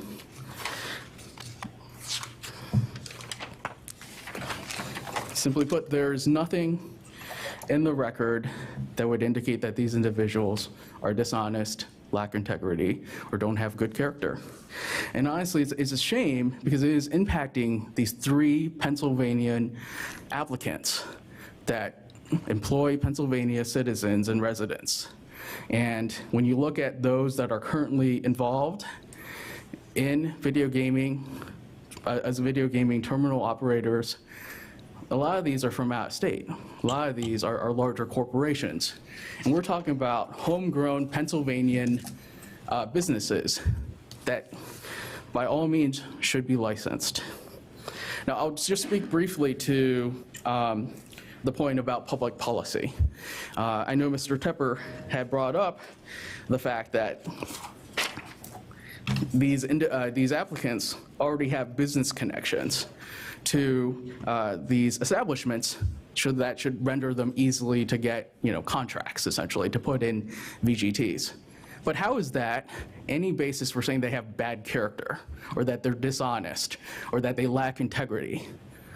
The extent of a company's connections and prior business relations, you look at those who have already been licensed, you look at Excel, you look at Commonwealth, they're the large companies, they're the ones with the manpower and the resources, and yet there's apparently no issue with their abilities. You look at Liberty, right, they already have locations, and so they had a tie-in as a terminal operator, and yet again, no issues apparently. So it makes no sense to somehow contort their connections as vending machines, amusement companies, to some type of unfair advantage, and that would be reflective of a bad character, or that they're dishonest or they lack integrity. I know Mr. Shepard didn't bring this up, but to the extent that the board is thinking about things such as, well, what does this mean for lottery and all the other revenues that may be coming in from the casinos? I'll note that the lottery increased from 1.1 billion to 1.302 billion since 2016, when our applicants had started skill games, and in Mr. May's case, since he's left. And so it's been found that when you look at the control group of, say, New York, New Jersey, Delaware, and Massachusetts, where there are no skill games, the Pennsylvania lottery is still actually exceeding growth from those control groups by 2.2% annual rate. So there is clearly not an impact on the lottery. Similar with the casinos, the casino revenues have remained steady from 1.3 billion, approximately around, from 2016 to 2019, until obviously COVID hit and caused problems for everybody. So it's clearly not problematic from that standpoint. The players for a skill game is different from a player for a casino or a player for a lottery. A lottery, you're taking a ticket, you're scratching it, and you're done. That's mostly just out of your hands. You're, 30 seconds. We're talking about casinos. That's an experience.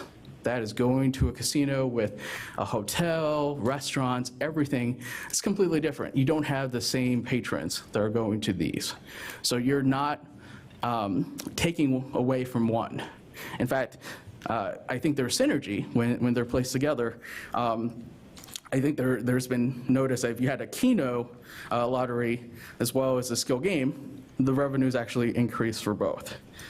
I know this also wasn't raised, but to the extent of underage play, the self-regulated skill games industry does care about underage play, right? There are stickers warning that you have to be of age, 18 and over. There an 18 and over prompt on the screen on these skill games. The skill games are placed in spaces that are visible to the cashier, bartender, staff. And these applicants, as in the record, there's no indication that there's ever been instances of underage play dealing with their machine. So again, this is not a proper basis. And then finally, it should not be undercut that these applicants also pay taxes. And so they are bringing in revenue from the skill games. It's not like it is a black hole. There was a study commissioned by Mealy, the Palm Games manufacturer, who indicated in 2021 there's close to $50 million in tax revenue, and in fact it would be closer to $80 million if the economy fully reopened. So again, there is money coming into the state from skill games. But again, these are just public policy reasons, but at the end of the day, OEC's grounds in their recommendation was limited just to these are slot machines, and so they should have been registered and approved. These are, by the Pennsylvania Gaming Control Board. These are video gaming terminals, should have been registered and approved by the Pennsylvania Gaming Control Board. But the case law, the legislative history does not indicate that that is actually what should have occurred. And so there's nothing in the record to indicate that our applicants are dishonest, lack integrity, or lack character. Thank you. Thank you. I'm going to limit any replies or replies to 5 minutes. So, Office of Enforcement Counsel, do you have anything? I'll be brief. Please be brief. Skill games hence a danger to the public in a way slot machines do not. They do not have the same public protections. There's no one checking IDs. There's no requirement for a compulsive, responsive, and gambling plan that's regulated by this Commonwealth. An 18 and over sticker, we have seen time again in underage gaming, a sticker on the side is not going to stop a minor if they want a game. There's no testimony in the record regarding chance over skill, and appellate courts have ruled that these are not slot machines solely because they were not approved by the board for placement in a casino. We agree, these are not approved by the board for placement in a casino, but they are, as the court determined, unlicensed slot machines and machines that are not approved by this board. We don't ask the board today to regulate these machines. We ask them to say that the conduct is unsuitable. And frankly, we ask the board to deem conduct unsuitable that the board doesn't regulate every board meeting. Every board meeting we bring denials for people, or very often we bring denials for people who have failed to pay their taxes. We do, and have that deemed unsuitable conduct. This board is not the Department of Revenue. We do not collect income taxes in Pennsylvania. As regards to notice to the industry that skill games are in question, in 2017, the Philadelphia Police Department began seizing POM machines, which is what led to the 2 Commonwealth Court cases in question. These were widely publicized seizures that Mealy itself notified the public of, or notified rather their operators. Specifically as to the Brizzettis, the stockbroker and the CPA, the established businessmen who they say should have, that should count, they're operating machines that are not only POM machines. POM has itself, if you take what it says is true, said that they're the only allowed skill game operator, yet they've operated a multitude of machines otherwise. In fact, Beaver County, the judge said, it applies only to the slot machine that he examined in that model only. If there were updates, he doesn't know. He didn't look at it. In regards to plea agreements, Commonwealth versus Hines requires a judge to determine that a defendant has demonstrated, or rather, the prosecution has demonstrated that a defendant has engaged in criminal conduct before it can accept a guilty plea, rather than an Alford plea. These were guilty pleas, and thus have the same weight as a criminal conviction under the Act. In regards to the 2015 testimony that Mr. Hu talked about by the state police, there was a change in the legislation in regards to what a slot machine is. In 2017, the Pennsylvania General Assembly passed Act 42 and determined that there was something now known as a skill slot machine that fit in the definition of slot machine. Skill slot machines allow for the predominance of skill. It's a skill slot machine. In regards to suitability, we're not talking about illegality today. That's, if we were talking about a criminal gaming offense, we would be talking about the eligibility section of the Act. And in regards to meeting the definition, not being a real game, there's testimony in the record from Drew Svico, the executive director of the lottery, that these machines use various real spins and graphical themes to interact with the user. That's a real game. They provided no expert testimony. As to otherwise, Mr. Mays nor Mr. Teitelbaum are experts in this field. And with that, I'm going to turn it over to Chief Enforcement Counsel Petrie for a few comments. 1 minute, Cyrus. 1 minute. I'll keep it short. Bottom line is that in 2004, the Act was created to play slot machines in the Commonwealth. That was expanded for VGTs that try interactive gaming, table games, and sports wagering. The only difference between a slot machine and a skill game is that a slot machine is regulated and licensed by this board. A skill game is put out there willy-nilly for anyone in the public to go and operate.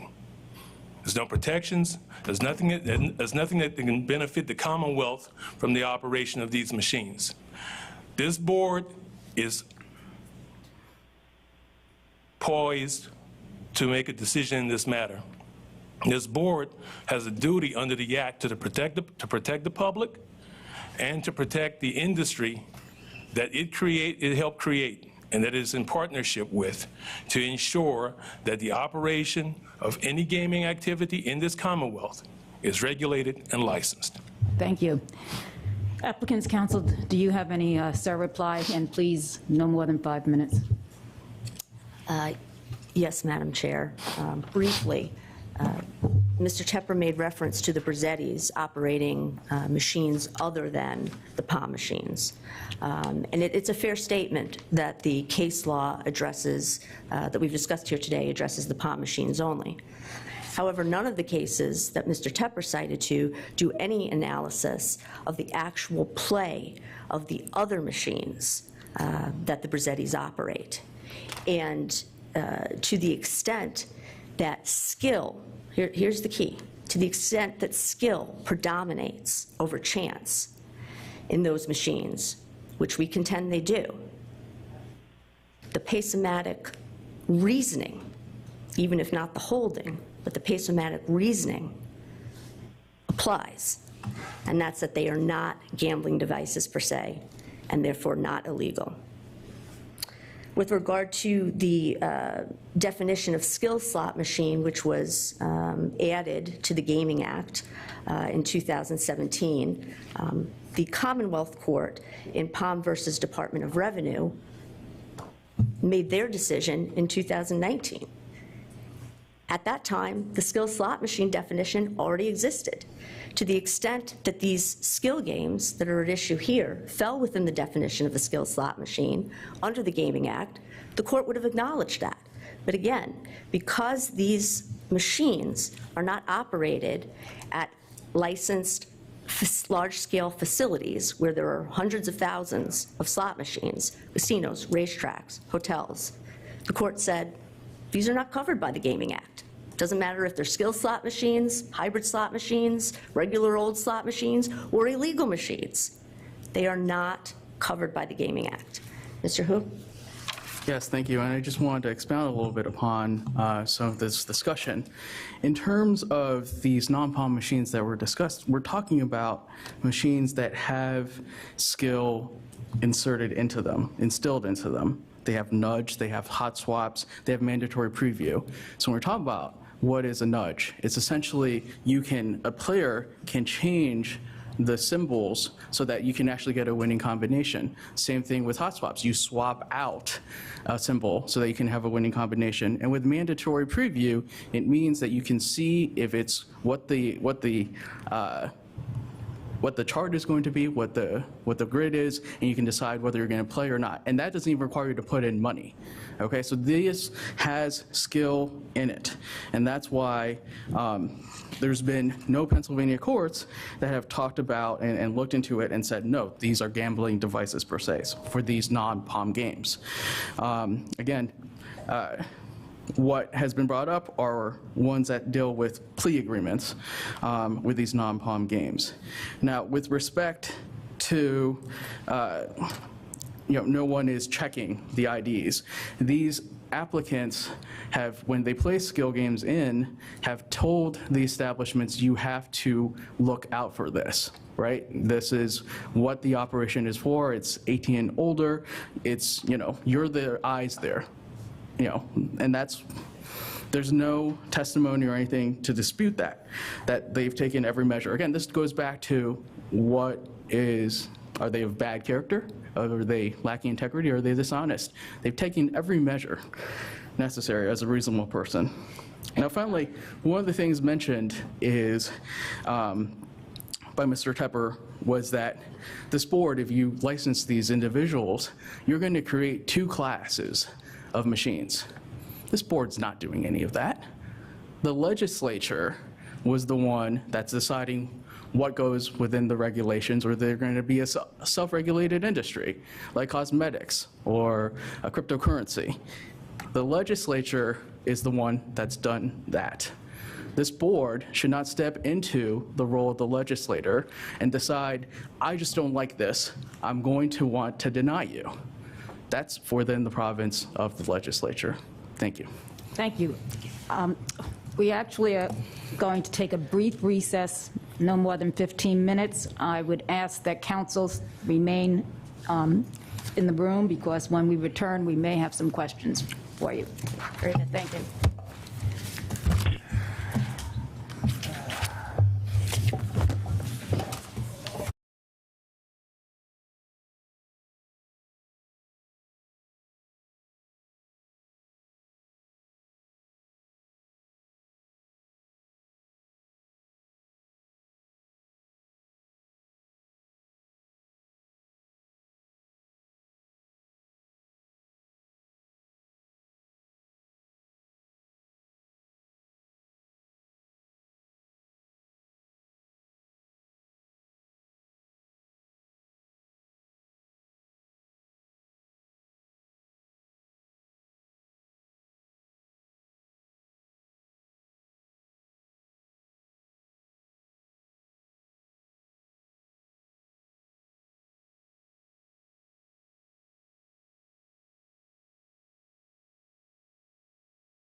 Welcome to the audio conferencing center.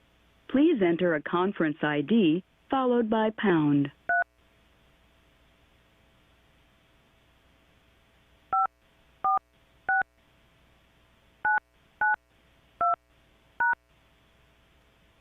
Sorry, I can't find a meeting with that number. Try entering your conference ID again and then press pound.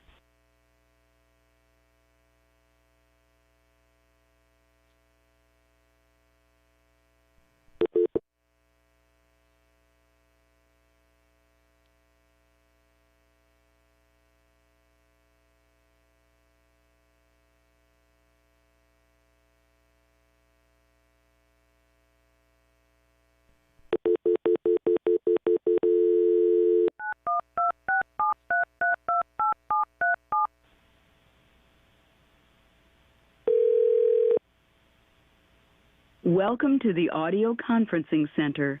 Please enter a conference ID followed by pound.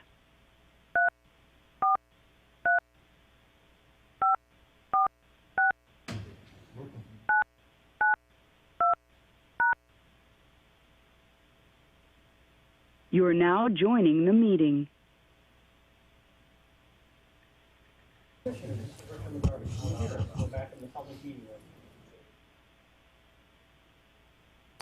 Commissioners, this is Richard McGarvey. Can you hear us? We're back in the public meeting room. Yes, Richard. Thank you. Yes, I can hear you. Thank you. Thank you. Okay, so we are going back on the record with regard to the oral argument pertaining to Lindell Gaming, Better Bets, and Venture Gaming. We have one question for each side, so we'll start with applicant's counsel. The question is, is it your legal opinion that the Beaver County case, which was based on the examination of one palm machine, is binding in any other jurisdiction? It's an excellent question. So I believe the answer is that the Beaver County case is binding within its own jurisdiction. Correct. It does not have the same binding effect that an opinion from the Commonwealth Court would have. That's undisputed. However, since it is the only case that has looked at palm games, even though, as you say, it's one type of machine, and done the type of thorough analysis that it has, and came to the conclusion that it has regarding the legality of those machines, that the reasoning is certainly persuasive and compelling and should apply to other jurisdictions, because there is no other precedent.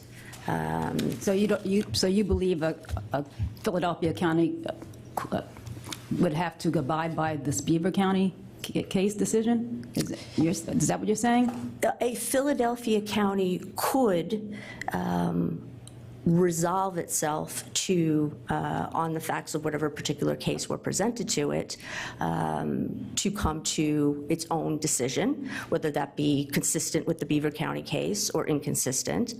However, I'd like to point out that the Beaver County decision was also never appealed, and the opportunity to appeal was certainly there, and that therefore could have brought it to the level of a appellate court decision that would have been binding across jurisdictions.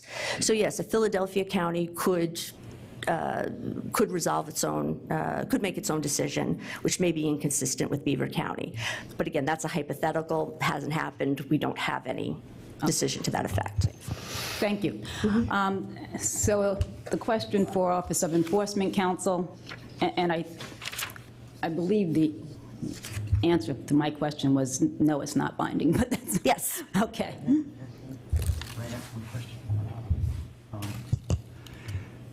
It was only, in Beaver County case, only involved one machine, is that correct? I know it was palm machines. I believe the case involved just one machine. It's my understanding that the palm machines, which are the Pennsylvania skill game machines, and certainly the ones that are operated by our applicants, which are at issue here, all mimic, even if it was one machine, Commissioner, all mimic the same games that were at issue in that particular machine. So My understanding, the Beaver County case involved one machine. Is that correct? That is correct. The Beaver County case was the seizure of one pacematic device. Okay, thank you. Okay, with regard to Office of Enforcement Counsel, do you believe that there is any period of time that can go by before somebody has redeemed themselves and become suitable for a license? I do. That period of time, in my mind, is 5 years. The Act makes it clear, anyone denied a license, it's 5 years. We revoke someone, it's 5 years. So, in my mind, it's a 5-year, at minimum, a 5-year. So if somebody's denied a license, absolutely, it's 5 years according to the statute and regs.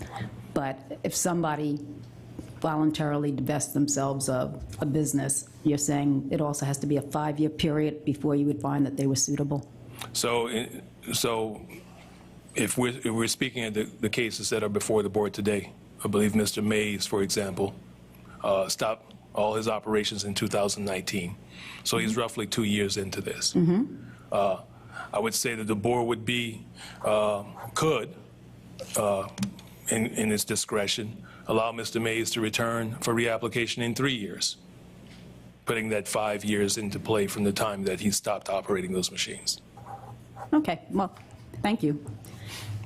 I think that's it. So these proceedings are now closed, and the board will be taking these recommendations up for a vote at a later point in time. At a future meeting, we'll let you know when that meeting will take place. Thank you so much. Thank you. Thank you for your time today. Okay. So we're going to move on. We're now turning to our regular meeting agenda. First, we have a consideration of a motion to approve board meeting transcript and minutes. Specifically, may I have a motion to approve the transcript and minutes of the board's October 13th, 2021 meeting? Commissioner Ralston moves that the board approve the minutes and the transcript of the October 13th, 2021 meeting. Commissioner Regan seconds. All in favor? Aye. All opposed? Motion carries. We will now hear from our Executive Director, Kevin O'Toole.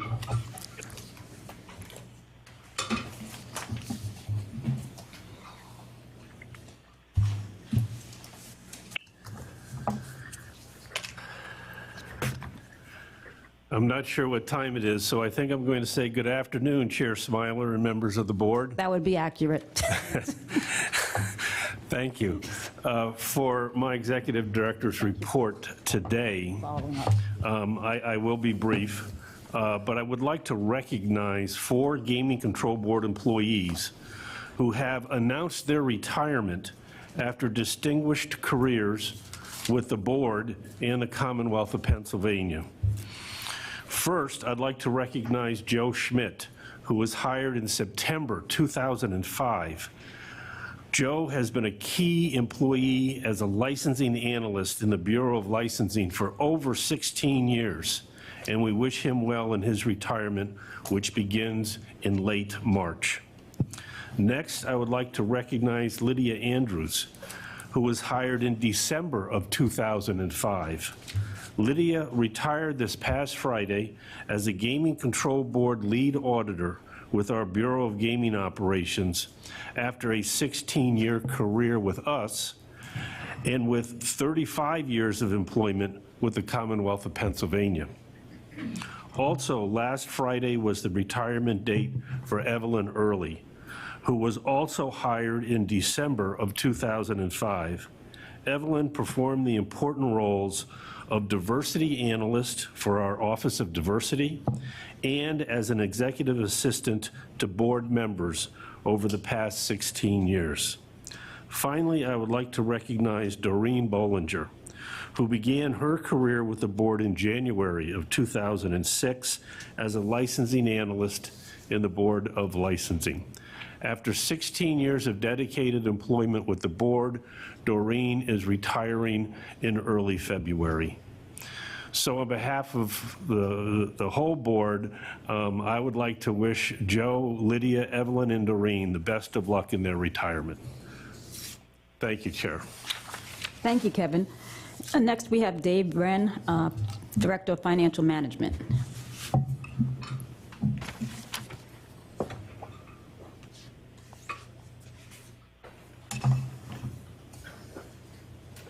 Good afternoon, David. Good afternoon. Today I would like to provide an update of board expenses through December 31st, which was the conclusion of the first half of the fiscal year. First, our appropriation for this fiscal year is $46,673,000. This is funded from two primary sources. The first includes $38,973,000 from chargebacks against casino operator revenue, and the second is restricted revenue of $7.7 million. And this is primarily comprised of license fee revenue chargebacks for the operations of the gaming lab and license application fees. Fiscal year to date, expenditures have totaled $19,898,000. Expenditures are within expectations and total 43% of the total appropriation for the year. 90%, or $17.9 million of board expenditures to date, have been for payroll, with the remaining 10%, or $1.99 million, for operating and fixed asset expenses. Overall expenditures for the first half of this fiscal year are $1.6 million higher than last year at the same point in time. This is primarily due to timing differences with paying invoices and a $1.3 million increase in payroll expenses due to new casino openings, union negotiated pay increases, and higher levels of retirement leave payouts. Payroll expenses of $17.9 million include $11.1 million for salaries and leave payouts, and $6.8 million for benefits. Benefits as a percentage of salaries are 62%. Operating and fixed asset expenses of $1.99 million includes $893,000 for rentals and leases. This makes up 46% of expenses in the operating category, followed by $484,000, or 25%, of operating expenses for services, including interagency billings and fingerprint fees for gaming applicants, and $241,000, or 12%, of operating expenses for the other operating expense category, which primarily encompasses subscriptions, including database subscriptions used in background investigations. That concludes my remarks. Any questions or comments from the board? Hearing none. Thank you very much, David. Thank you. Next, we have Danette Bixler-George, Human Resources Director.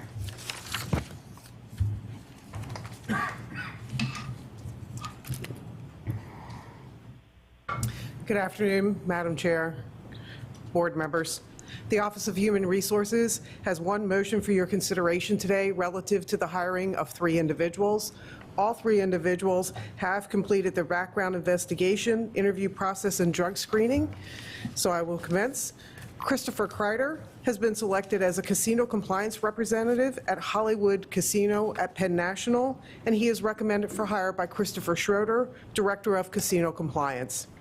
Charles Lundy also has been selected as a casino compliance representative at Rivers Casino Philadelphia and is recommended for hire by Christopher Schroeder, Director of Casino Compliance. And finally, Sarah Holloway has been selected as an Assistant Enforcement Counsel 1 in the Office of Enforcement Counsel and is recommended for hire by Cyrus Petrie, Chief Enforcement Counsel. Unless you have questions, I ask the board consider a motion to approve the hiring actions as indicated. Any questions or comments from the board? Hearing none, may I have a motion? Madam Chair, Commissioner Regan moves that the board approve the applicants for hire as proposed by the Human Resources Director. Commissioner Dermody seconds. All in favor? Aye. All opposed? Motion carries. Thank you, Danette. Thank you. Next is Chief Counsel Steve Cook.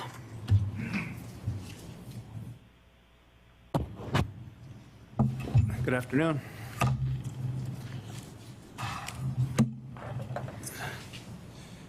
Our first agenda item relates to proposed regulation.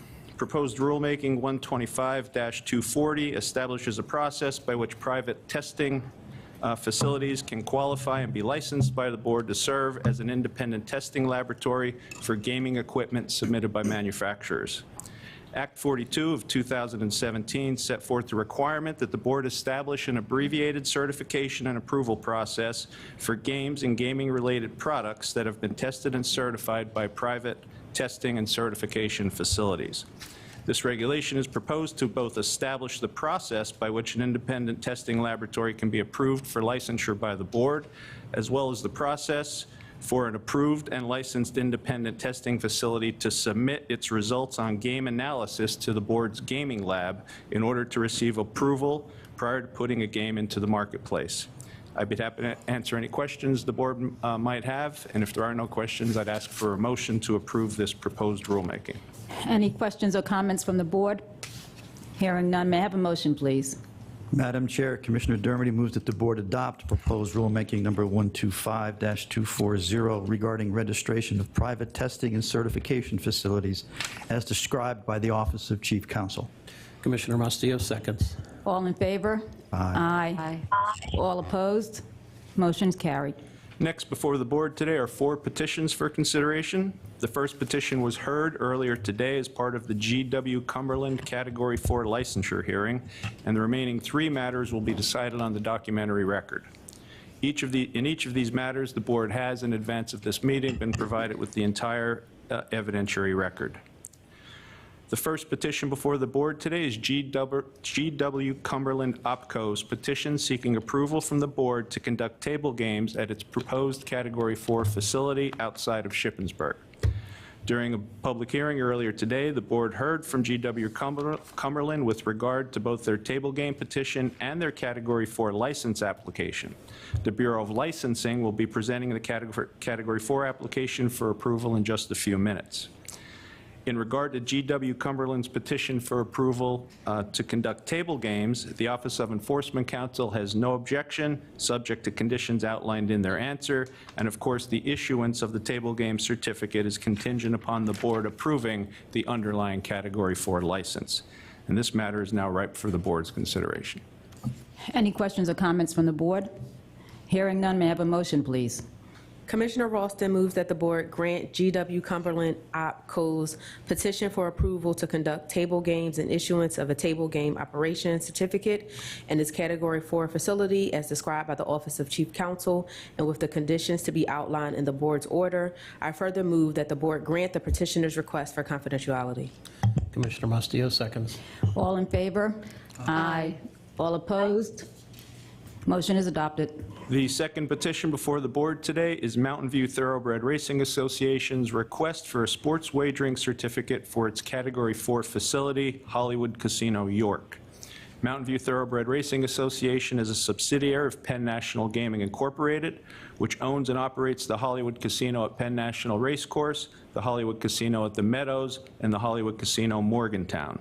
Each of these 3 casinos holds sports wagering certificate with which they conduct both retail and interactive sports wagering. Hollywood Casino York does not currently have its own sports wagering certificate. However, that licensee is now requesting approval for its own certificate to conduct interactive sports wagering. Specifically, Penn National Gaming has partnered with PointsBet USA to launch a co-branded interactive sports wagering platform. OEC has no objection to this request, subject to conditions outlined in its answer, and this matter is now ripe for the board's consideration. Any questions or comments from the board? May I have a motion, please? Madam Chair, Commissioner Mastillo moves that the board grant Mountain View Thoroughbred Racing Association, LLC's petition for a sports wagering certificate for Hollywood Casino York as described by the Office of Chief Counsel and with the conditions to be outlined in the board's order. Commissioner Ralston seconds. All in favor? Aye. Aye. All opposed? Motion is adopted. Next before the board is KGM Gaming LLC's petition seeking to store gaming devices at a new location. KGM is currently licensed as a supplier of gaming devices with the storage facility in Philadelphia. KGM is in the process of relocating its warehouse to Bensalem, Pennsylvania, which will be their new permanent location. As a result, the company is requesting the board approve relocation of the warehouse. They have provided to the board the location of the new warehouse along with the security measures being taken to secure the gaming devices. The Office of Enforcement Counsel has no objection to this petition, subject to conditions in its answer once again, and this matter is now ripe for the board's consideration. Any questions or comments from the board? Hearing none, may I have a motion, please?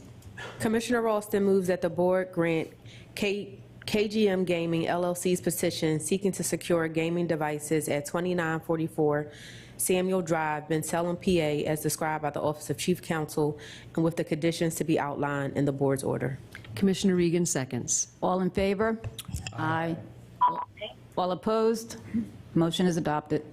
The final petition before the board today is Russell Collier's request for permission to make early reapplication for a non-gaming credential from the board. On August 18, 2016, Mr. Collier submitted an application for a non-gaming employer registration to work as an EVS attendant at Harrah's Philadelphia Casino and Racetrack.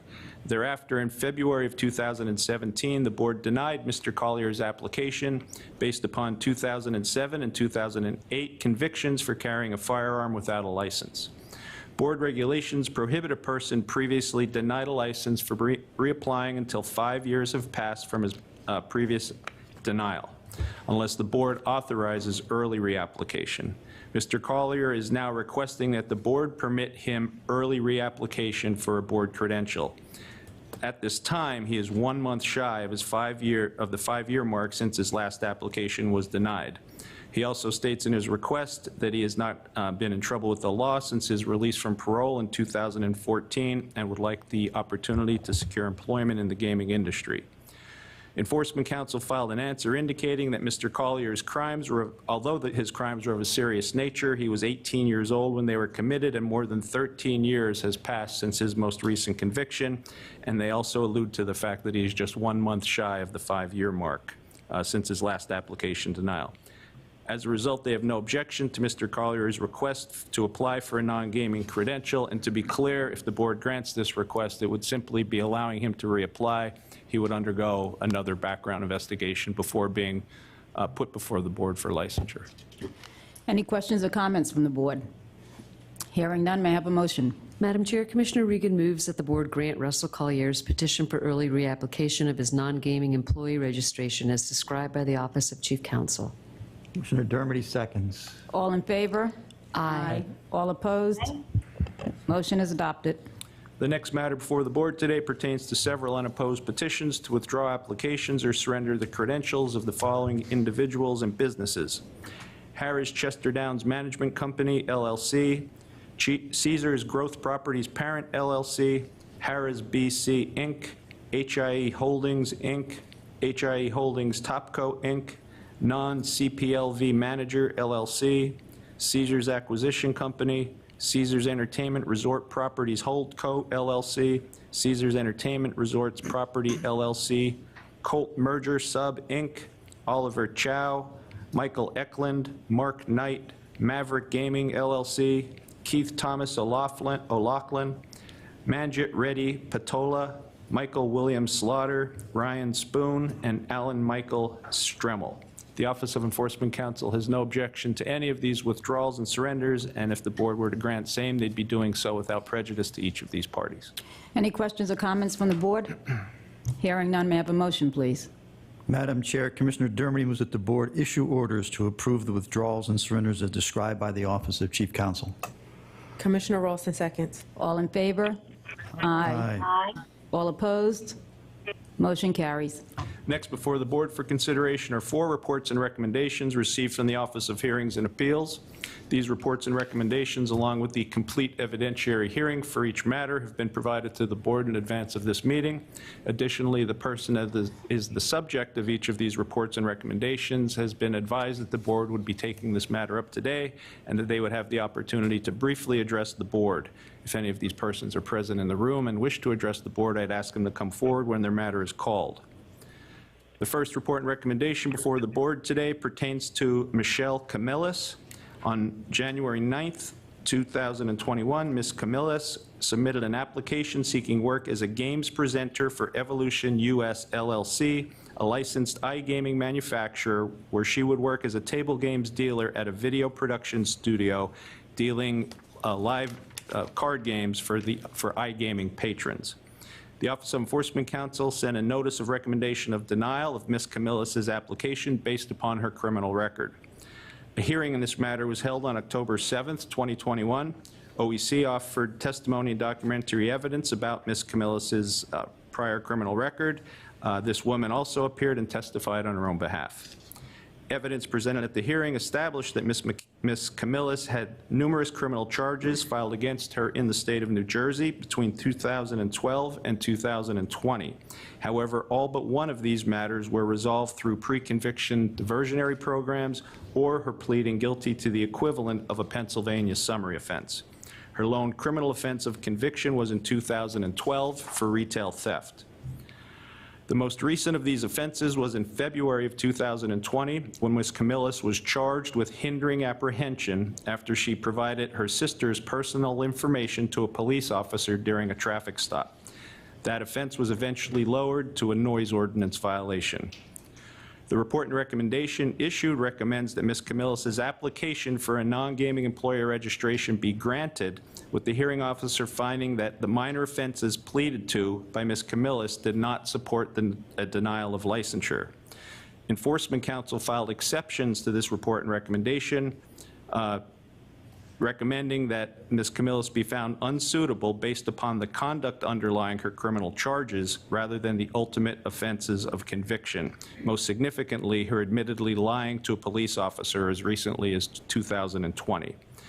So this decision is now ripe for the board's consideration. To be clear for the record, a motion to reject the report and recommendation will deny her licensure. A motion to adopt the recommendation will grant her licensure. Thank you. Any questions or comments from the board? Hearing none, may I have a motion, please? Commissioner Ralston moves that the board reject the report and recommendation issued by the Office of Hearings and Appeals regarding the recommendation of denial of Michelle Camillus non-gaming employee registration as described by the Office of Chief Counsel. Commissioner Mustillo seconds. All in favor? Aye. All opposed? Motion is adopted. The next report and recommendation before the board today pertains to a request to recover winnings while on the board's self-exclusion list.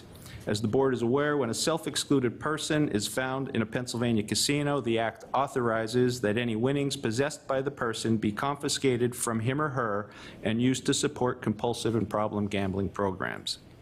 In this case, VS filed a petition on July 27th, 2021, requesting that the board return monies confiscated from him while on the self-exclusion list.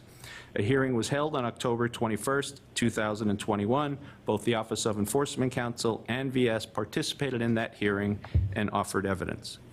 The evidence presented showed that on November 16th, 2019, VS placed himself on the board's voluntary self-exclusion list for a period of 1 year. At that time, it was explained to VS that even after a 1-year exclusion period, once that term passed, he would still have to take affirmative steps to remove himself from the list. VS did not remove himself from the list and nevertheless entered Parks Casino on July 23rd, 2021, placed $1,200 into a slot machine and won money, including a $2,586.80 jackpot. Upon discovering that he was on the self-exclusion list while processing the jackpot, which included VS providing a fake name to casino staff, a total of $4,103.93 was confiscated from VS by Parks personnel.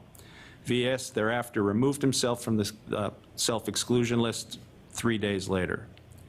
VS testified at the hearing that he attempted removal from the list after his 1-year term expired by going to the board's Conshohocken office, but due to the COVID-19 closure, he was unable to reach someone to initiate the process. He also provided contradictory testimony that he believed his removal from the list after 1 year was automatic.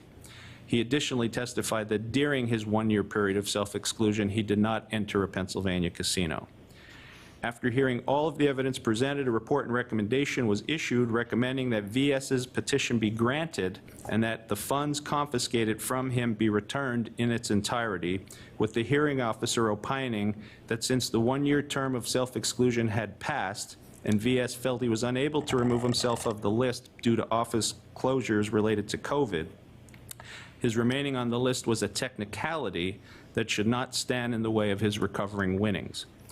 The Office of Enforcement Counsel filed exceptions to this report and recommendation, recommending that stating that VS violated the Gaming Act and the regulations and was not entitled to collect his winnings, and this matter is now ripe for the board's consideration. Again, just for clarity for the record, a motion to adopt the report and recommendation would result in a return of his winnings, all of the money to this gentleman, and a vote to reject the report and recommendation would only result in a return of whatever money he put into the machine. Thank you. Any questions or comments from the board? Hearing none, may I have a motion, please? Madam Chair, Commissioner Mustio moves that the board reject the report and recommendation issued by the Office of Hearings and Appeals regarding VS's petition for recovery of confiscated funds while on the self-exclusion list. VS shall only be returned $1,200 in funds, which represents the money confiscated from him, which were not winnings. Commissioner Ralston seconds. All in favor? Aye. All opposed? Motion is adopted. The next report and recommendation pertains to a request from the Office of Enforcement Counsel to place Bertani Melee on the exclusion list. A hearing in this matter was held on October 19th, 2021. OEC appeared presenting testimony and documentary evidence along with video surveillance. Despite being served notice of the hearing, Mr. Melee failed to appear and the hearing was held in his absence. Evidence presented at the hearing established that Mr. Melee worked at Parks Casino as a steward. Video surveillance played at the hearing showed that on September 15th and 16th of 2020, during Mr. Melee's overnight work shift, he took various food items from the storage area and attempted to steal them. Upon being confronted by a security manager, Mr. Melee attempted to throw a bag containing the stolen items away. However, the manager was able to grab the bag and discovered the stolen items inside. Video surveillance further revealed that Mr. Melee attempted to hide other items in a garbage bag. Mr. Melee ran from security officers at the scene, exited the building, and drove away. He was terminated by the casino, permanently evicted, and criminally charged for his actions.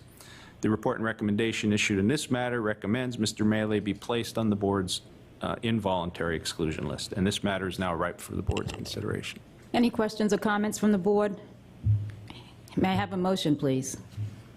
Commissioner Ralston moves that the board adopt the report and recommendation issued by the Office of Hearings and Appeals regarding the placement of Bertani Melee on the PGCB's involuntary exclusion list as described by the Office of Chief Counsel, that Mr. Melee be placed on the list. Commissioner Regan seconds. All in favor? Aye. All opposed? Motion is adopted. The final report and recommendation pertains to Erica Rogers. By way of background, on June 30th, 2021, the Office of Enforcement Counsel filed a petition to place Ms. Rogers on the exclusion list after it was discovered that she, along with an accomplice, stole a wallet from another patron's purse at the Rivers Pittsburgh Casino. A hearing in this matter was held on October 6, 2021. OEC appeared and offered evidence. Although receiving proper notice, Ms. Rogers failed to appear. Evidence presented at the hearing showed that on December 9th, 2020, Ms. Rogers' accomplice distracted the patron while Ms. Rogers reached into the patron's purse, removed the wallet, and placed it in her coat pocket. Upon discovering that her wallet was missing, the patron notified security. The wallet was thereafter found in the ladies' restroom. However, $800 in cash and 2 credit cards were missing. Based upon the evidence received, the report and recommendation issued recommends that Ms. Rogers be placed on the board's involuntary exclusion list, and this matter is now ripe for the board's consideration. Any questions or comments from the board? May I have a motion, please? Madam Chair, Commissioner Regan moves that the board adopt the report and recommendation issued by the Office of Hearings and Appeals regarding the placement of Erica Rogers on the PGCB's involuntary exclusion list as described by the Office of Chief Counsel, and that Ms. Rogers be placed on the list. Commissioner Dermody seconds. All in favor? Aye. All opposed? Motion is adopted. That concludes the business of the Office of Chief Counsel. Thank you, Steve. Next, we have the Bureau of Licensing Matters with Director Sean Hannon. Good afternoon, Madam Chair and members of the board. Before the board today will be license consideration of 1 Category 4 applicant, 1 interactive gaming operator, 1 sports wagering operator, 1 interactive gaming manufacturer, 1 VGT establishment, and 1 conditional VGT establishment. In addition, there will be 1,077 principals, key employees, gaming and non-gaming employees, as well as qualifier applicants. Finally, there will be consideration of 20 gaming service providers. The first matter for your consideration is the approval of GW Cumberland OpCo's Category 4 license. The license approval hearing for this entity is now complete. The Bureau of Investigation and Enforcement has completed its investigation of the company, and the Bureau of Licensing has provided you with a background investigation and suitability report. As a result, the license approval is ready for your consideration. I have provided you with a draft order and ask that the board consider the order to approve the Category 4 license for GW Cumberland OpCo. The Office of Enforcement Counsel has no objection. Thank you. Any questions or comments from the board? Hearing none, may I have a motion? Madam Chair, Commissioner Dermody moves that the board grant the Category 4 license as described by the Bureau of Licensing and the conditions of licensure proposed by the Bureau of Licensing. Commissioner Regan seconds. All in favor? Aye. Aye. All opposed? Motion is adopted. Next for consideration are interactive gaming and sports wagering operator licenses for PointsBet Pennsylvania LLC. PointsBet Pennsylvania is a Colorado-based business that will provide online and mobile sports betting and online casino wagering using their in-house platform. The Bureau of Investigation and Enforcement has completed its investigation, and the Bureau of Licensing has provided you with a background investigation and suitability report. I have provided you with a draft order and ask that the board consider the order to approve the license beginning with the interactive gaming operator license. The Office of Enforcement Counsel has no objection. Any questions or comments from the board? Hearing none, may I have a motion, please? Madam Chair, Commissioner Regan moves that the board grant the interactive gaming operator license as described by the Bureau of Licensing. Commissioner Mustillo seconds. All in favor? Aye. Aye. All opposed? The motion carries. Next would be consideration of their sports wagering operator license. Enforcement Counsel has no objection. Any questions or comments from the board? Hearing none, may I have a motion? Madam Chair, Commissioner Mustillo moves that the board grant the sports wagering operator license as described by the Bureau of Licensing. Commissioner Ralston seconds. All in favor? Aye. Aye. All opposed? Motion is adopted. Next is the approval of an interactive gaming manufacturer license for Fingenuity LLC. Fingenuity is a Delaware-based company that is a developer and supplier of software games in the interactive gaming sector. The Bureau of Investigation and Enforcement has completed its investigation, and the Bureau of Licensing has provided you with a background investigation and suitability report. I have provided you with a draft order and asked the board consider the order approving the interactive gaming manufacturer license for Fingenuity. Enforcement Counsel has no objection. Any questions or comments from the board? Hearing none, may I have a motion, please? Commissioner Ralston moves that the board grant the interactive gaming manufacturer license as described by the Bureau of Licensing. Commissioner Regan seconds. All in favor? Aye. Aye. All opposed? Motion is adopted. In addition, we have consideration of a VGT establishment license for Dandy Mini Mart Towanda, doing business as Dandy Mini Mart. VGT establishments are truck stops seeking to have a terminal operator licensee place VGTs at their location. Dandy Mini Mart was previously conditionally licensed. The Bureau of Investigation and Enforcement has now completed its investigation, including evaluation that the applicant meets the VGT establishment eligibility criteria in the Gaming Act. The Bureau of Licensing has provided you with a background investigation and suitability report. Once fully licensed, an establishment can continue forward toward completing the steps necessary to commence VGT gaming. I have provided you with a draft order and ask that you consider the order to license Dandy Mini Mart Towanda, which is located at 474 Reuter Boulevard, Towanda. The Office of Enforcement Counsel has no objection. Any questions or comments from the board? Hearing none, may I have a motion? Madam Chair, Commissioner Regan moves that the board grant the video gaming terminal establishment license as described by the Bureau of Licensing. Commissioner Dermody seconds. All in favor? Aye. All opposed? Motion is adopted. Next is a conditional VGT establishment license for CHR Corporation, Rutter's Store Number 41 at 1621 West Cumberland Street, Lebanon. The board may conditionally license an establishment provided the applicant has never been convicted of a felony, is current on state taxes, has submitted a complete application, and has not been convicted of a gambling law violation. A preliminary review of this applicant indicates that they meet these criteria. Please note that this is strictly a conditional approval. Final approval will be based on the applicant meeting all the eligibility criteria provided in the statute. A final eligibility determination will follow investigation and site inspection by the Bureau of Investigation and Enforcement. I have provided you with a draft order and asked the board to consider a motion to approve the conditional VGT establishment license for CHR Corp. Rudder Store Number 41. The Office of Enforcement Counsel has no objection. Any questions or comments from the board? Hearing none, may I have a motion, please? Madam Chair, Commissioner Dermody moves that the board grant the conditional video gaming terminal establishment license as described by the Bureau of Licensing. Commissioner Mustio seconds. All in favor? Aye. All opposed? Motion is adopted. Next are principal and key employee licenses. The Bureau of Licensing provided you with a proposed order for 2 principals and 3 key employees. I ask that the board consider the order approving these licenses. Enforcement Counsel has no objection. Questions or comments from the board? May I have a motion, please? Commissioner Ralston moves that the board grant the principal and key employee licenses as described by the Bureau of Licensing. Commissioner Mustio seconds. All in favor? Aye. All opposed? Motion is adopted. There are also temporary licenses. The Bureau of Licensing provided you with an order regarding the issuance of a temporary license for 1 principal and 26 key employees. I ask that the board consider the order approving these licenses. Enforcement Counsel has no objection. Any questions or comments from the board? Hearing none, may I have a motion, please? Madam Chair, Commissioner Mustio moves that the board grant the temporary principal and key employee credentials as described by the Bureau of Licensing. Commissioner Ralston seconds. All in favor? Aye. All opposed? Motion carries. Next are gaming permits and non-gaming registrations. The Bureau of Licensing has provided you with a list of 754 individuals to whom the Bureau has granted temporary or full occupation permits and 228 individuals to whom the Bureau has granted registrations under the authority delegated to the Bureau of Licensing. I ask that the board consider a motion approving the order. Enforcement Counsel has no objection.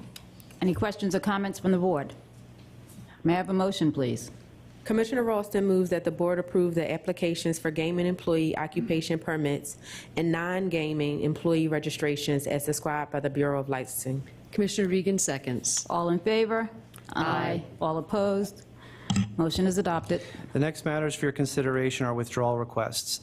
In each case, the license, permit, or registration is no longer required. For today's meeting, I have provided the board with 34 gaming and 9 non-gaming employee applicants. I ask that the board consider the orders approving these withdrawals. Enforcement Counsel has no objection. Any questions or comments from the board? Hearing none, may I have a motion, please? Madam Chair, Commissioner Regan moves that the board grant the withdrawal of key gaming and non-gaming employee applications as described by the Bureau of Licensing. Commissioner Dermody seconds. All in favor? Aye. All opposed? Motion is adopted. Next, we have an order to certify the following 3 gaming service providers: Janney King of Pittsburgh Incorporated, Surface Construction Company Incorporated, Shufty Pro Limited, doing business as Shufty Pro. I have provided you with a draft order and asked the board consider the order certifying these gaming service providers. The Office of Enforcement Counsel has no objection. Any questions or comments from the board? Hearing none, may I have a motion, please? Madam Chair, Commissioner Dermody moves that the board approve the gaming service provider certifications as described by the Bureau of Licensing. Commissioner Ralston seconds. All in favor? Aye. All opposed? Motion is adopted. And finally, for your consideration are gaming service provider registrations. The Bureau of Licensing provided you with an order and an attached list of 17 registered gaming service provider applicants. I ask that the board consider the order registering these gaming service providers. Enforcement Counsel has no objection. Any questions or comments from the board? Hearing none, may I have a motion, please? Madam Chair, Commissioner Regan moves that the board approve the gaming service provider registrations as described by the Bureau of Licensing. Commissioner Mustio seconds. All in favor? Aye. All opposed? Motion is adopted. That concludes the Bureau of Licensing matters. Thank you. Thank you, Sean. We will now hear from Chief Enforcement Counsel Cyrus Petrie. Good afternoon, Chair, members of the board. The Office of Enforcement Counsel will present 15 matters today for the board's consideration, in which we will request the approval of 5 suspensions and 10 involuntary exclusions. The next 5 matters on the agenda consist of enforcement actions in which the Office of Enforcement Counsel filed complaints seeking the suspension of 3 gaming employee occupation permits and 2 non-gaming employee registrations issued by the board. The complaints have been filed with the board's Office of Hearings and Appeal and properly served upon the individual named in each complaint. The individual named in each complaint failed to respond within 30 days as required by board regulation. As a result, the Office of Enforcement Counsel filed a request for default judgment in each instance and properly served the same upon each respondent. Therefore, the facts in each complaint are deemed admitted. All filed documents have been provided to the board, and the matters are presently ripe for the board's consideration. In each matter, we will provide a brief summary of the facts and make a request for the appropriate board action. Good afternoon, Chair, members of the board. John Crow, once again for the Office of Enforcement Counsel. The next matter on the agenda for the board's consideration is the suspension of the gaming employee occupation permit issued to Kyosha Bacon. Ms. Bacon was previously employed as a table games dealer at Rivers Philadelphia Casino. BIE was notified that Ms. Bacon has been criminally charged with 2 felonies and a misdemeanor relating to illegally possessing a firearm in the city of Philadelphia. These charges remain pending. Ms. Bacon is not currently employed in the Pennsylvania's gaming industry. At this time, the Office of Enforcement Counsel requests that the board suspend the gaming employee occupation permit issued to Kyosha Bacon. Any questions or comments from the board? Hearing none, may I have a motion, please? Madam Chair, Commissioner Mustio moves that the board approve the suspension of Kyosha Bacon's gaming employee occupation permit for the conduct described by the Office of Enforcement Counsel. Commissioner Ralston seconds. All in favor? Aye. All opposed? Motion is adopted. The next matter on the agenda for the board's consideration is the suspension of the non-gaming employee registration issued to Harley Giergrick. Ms. Giergrick was previously employed as a bartender at Live Pittsburgh Casino. BIE was notified that Ms. Giergrick had been criminally charged by the Pennsylvania State Police in Westmoreland County with 2 felonies and 3 misdemeanors related to a vehicle theft and driving under the influence. These charges remain pending. Ms. Giergrick is not currently employed in Pennsylvania's gaming industry. At this time, the Office of Enforcement Counsel requests that the board suspend the non-gaming employee registration issued to Harley Giergrick. Any questions or comments from the board? Hearing none, may I have a motion, please? Commissioner Ralston moves that the board approve the suspension of Harley Giergrick's non-gaming employee registration for the conduct described by the Office of Enforcement Counsel. Commissioner Regan seconds. All in favor? Aye. All opposed? Motion is adopted. Good afternoon, Kelsey Scarrato, SCIRROTTO, Assistant Enforcement Counsel with the Office of Enforcement Counsel. The next matter on the agenda for the board's consideration is the suspension of the non-gaming employee registration issued to Jamil Rowain. Mr. Rowain had been employed as an EVS attendant at Valley Forge Casino Resort. BIE was notified of Mr. Rowain's arrest by the Philadelphia Police Department for allegedly having indecent contact with a child multiple times between 2014 and 2017. As a result of the allegations, he was charged with felony unlawful contact with a minor, felony endangering welfare of children, felony corruption of minors, felony indecent assault, misdemeanor indecent exposure, and misdemeanor simple assault. The charges remain pending in Philadelphia County. Mr. Rowain is not currently employed in Pennsylvania's gaming industry. At this time, the Office of Enforcement Counsel requests that the board suspend the non-gaming employee registration issued to Jamil Rowain. Any questions or comments from the board? Hearing none, may I have a motion, please? Madam Chair, Commissioner Regan moves that the board approve the suspension of Jamil Rowain's non-gaming employee registration for the conduct described by the Office of Enforcement Counsel. Commissioner Dermody seconds. All in favor? Aye. All opposed? Motion is adopted. Good afternoon, Thomas Monahan, MONAGHAN, with the Office of Enforcement Counsel. Next matter on the agenda for the board's consideration is the suspension of the gaming employee occupation permit issued to Jonathan Evans. Mr. Evans was previously employed as a security officer at Mohegan Sun Pocono. BIE was notified that Mr. Evans was arrested by the Pennsylvania State Police in Luzerne County and charged with felony aggravated assault, kidnapping, robbery, and unlawful restraint of a minor, among other charges. These charges remain pending. Mr. Evans is not currently employed in Pennsylvania's gaming industry. At this time, the Office of Enforcement Counsel requests the board suspend the gaming employee occupation permit issued to Jonathan Evans. Any questions or comments from the board? Hearing none, may I have a motion, please? Madam Chair, Commissioner Dermody moves that the board approve the suspension of Jonathan Evans' gaming employee occupation permit for the conduct described by the Office of Enforcement Counsel. Commissioner Regan seconds. All in favor? Aye. All opposed? Motion is adopted. The next matter on the agenda for the board's consideration is the suspension of the gaming employee occupation permit issued to Danae Jones. Ms. Jones was previously employed as a cage cashier at Harrah's Philadelphia Casino and Racetrack. BIE was notified that Ms. Jones was arrested by the Philadelphia Police Department and charged with felony conspiracy and misdemeanor possessing an instrument of crime with intent, simple assault, and recklessly endangering another person. These charges remain pending. Ms. Jones is not currently employed in Pennsylvania's gaming industry. At this time, the Office of Enforcement Counsel requests that the board suspend the gaming employee occupation permit issued to Danae Jones. Any questions or comments from the board? Hearing none, may I have a motion, please? Madam Chair, Commissioner Regan moves that the board approve the suspension of Danae Jones' gaming employee occupation permit for the conduct described by the Office of Enforcement Counsel. Commissioner Mustio seconds. All in favor? Aye. All opposed? Motion is adopted. The remaining matters on the agenda consist of enforcement actions in which the Office of Enforcement Counsel filed petitions seeking the involuntary exclusion of individuals whose presence in a licensed facility are inimical to the interests of the Commonwealth and their licensed gaming therein.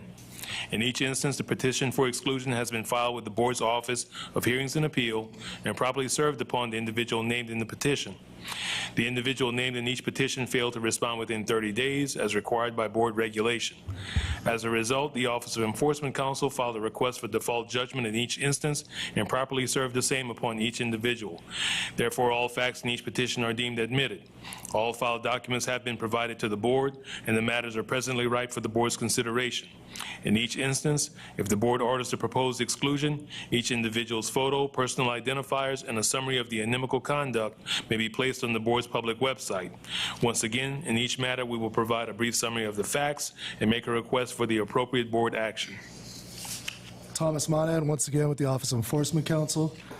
Next matter on the agenda for the board's consideration is a request to place William Brea on the board's involuntary exclusion list. Mr. Brea stole a vehicle from the parking lot at Mohegan Sun Pocono, which belonged to a patron, and crashed it after a police pursuit. Mr. Brea was criminally charged for his actions. At this time, the Office of Enforcement Counsel requests the board place William Brea on the board's involuntary exclusion list. Any questions or comments from the board? May I have a motion, please? Madam Chair, Commissioner Mustio moves that the board approve the addition of William Brea to the PGCB involuntary exclusion list for the conduct described by the Office of Enforcement Counsel. Commissioner Ralston seconds. All in favor? Aye. All opposed? Motion is adopted. The next matter on the agenda for the board's consideration is the placement of Kimberly Diggs on the board's involuntary exclusion list. Mr. Diggs stole a purse from a patron at Hollywood Casino, and 6 days later he returned to Hollywood Casino and stole money from a patron's wallet that he found on the gaming floor. Mr. Diggs was criminally charged and permanently evicted from Hollywood Casino for his actions. At this time, the Office of Enforcement Counsel requests the board place Kimberly Diggs on the board's involuntary exclusion list. Any questions or comments from the board? Hearing none, may I have a motion, please? Commissioner Ralston moves that the board approve the addition of Kimberly Diggs to the PGCB involuntary exclusion list for the conduct described by the Office of Enforcement Counsel. Commissioner Regan seconds. All in favor? Aye. All opposed? Motion is adopted. The next matter on the agenda for the board's consideration is the placement of Michael Glenn on the board's involuntary exclusion list. Mr. Glenn left his 2 children, ages 10 and 11, unattended in his vehicle in the parking lot at Rivers, Philadelphia, for approximately 20 minutes before the children were discovered by security. Mr. Glenn was placing wagers at a sportsbook kiosk inside the casino during that time. Mr. Glenn was not criminally charged, but he was permanently evicted from Rivers, Philadelphia. This time, the Office of Enforcement Counsel requests that the board place Michael Glenn on the board's involuntary exclusion list. Any questions or comments from the board? Hearing none, may I have a motion, please? Madam Chair, Commissioner Regan moves that the board approve the addition of Michael Glenn to the PGCB involuntary exclusion list for the conduct described by the Office of Enforcement Counsel. Commissioner Dermody seconds. All in favor? Aye. All opposed? Motion carries. The next matter on the agenda for the board's consideration is the placement of Shanae Howard on the board's involuntary exclusion list. Ms. Howard left her 5-year-old child unattended in a vehicle in the parking lot at Rivers, Philadelphia for approximately 13 minutes before security arrived at the vehicle. The child was discovered by a patron who alerted security. Ms. Howard was gaming at a slot machine inside the casino at that time. Ms. Howard was criminally charged for this incident, and that charge is currently pending. Ms. Howard was permanently evicted from Rivers, Philadelphia. At this time, the Office of Enforcement Counsel requests the board place Shanae Howard on the board's involuntary exclusion list. Any questions or comments from the board? Hearing none, may I have a motion, please? Madam Chair, Commissioner Dermody moves that the board approve the addition of Shanae Howard to the Pennsylvania Gaming Control Board's involuntary exclusion list for the conduct described by the Office of Enforcement Counsel. Commissioner Mustillo seconds. All in favor? Aye. All opposed? Motion is adopted. The next matter on the agenda for the board's consideration is a request to place Robert McGee on the board's involuntary exclusion list. Mr. McGee cheated by pinching a $100 wager while playing roulette at Rivers, Philadelphia. After pinching the wager, Mr. McGee immediately left the facility. Mr. McGee was permanently evicted from Rivers, Philadelphia for his actions. At this time, the Office of Enforcement Counsel requests the board place Robert McGee on the board's involuntary exclusion list. Any questions or comments from the board? I'll take that as a no. Wait. Is that you, Commissioner Logan? Yes, I'm fine. No questions, thanks. Okay, thank you. May I have a motion, please? Madam Chair, Commissioner Regan moves that the board approve the addition of Robert McGee to the PGCB involuntary exclusion list for the conduct described by the Office of Enforcement Counsel. Commissioner Mustillo seconds. All in favor? Aye. All opposed? Motion is adopted. The next matter on the agenda for the board's consideration is a request to place Danielle Strother Rush on the board's involuntary exclusion list. Ms. Strother Rush was criminally charged and convicted for embezzling approximately $321,000 from her employee. She withdrew approximately $14,000 of that embezzled money from ATMs at Rivers, Pittsburgh, and used the money to game. At this time, the Office of Enforcement Counsel requests the board place Danielle Strother Rush on the board's involuntary exclusion list. Any questions or comments from the board? Hearing none, may I have a motion, please?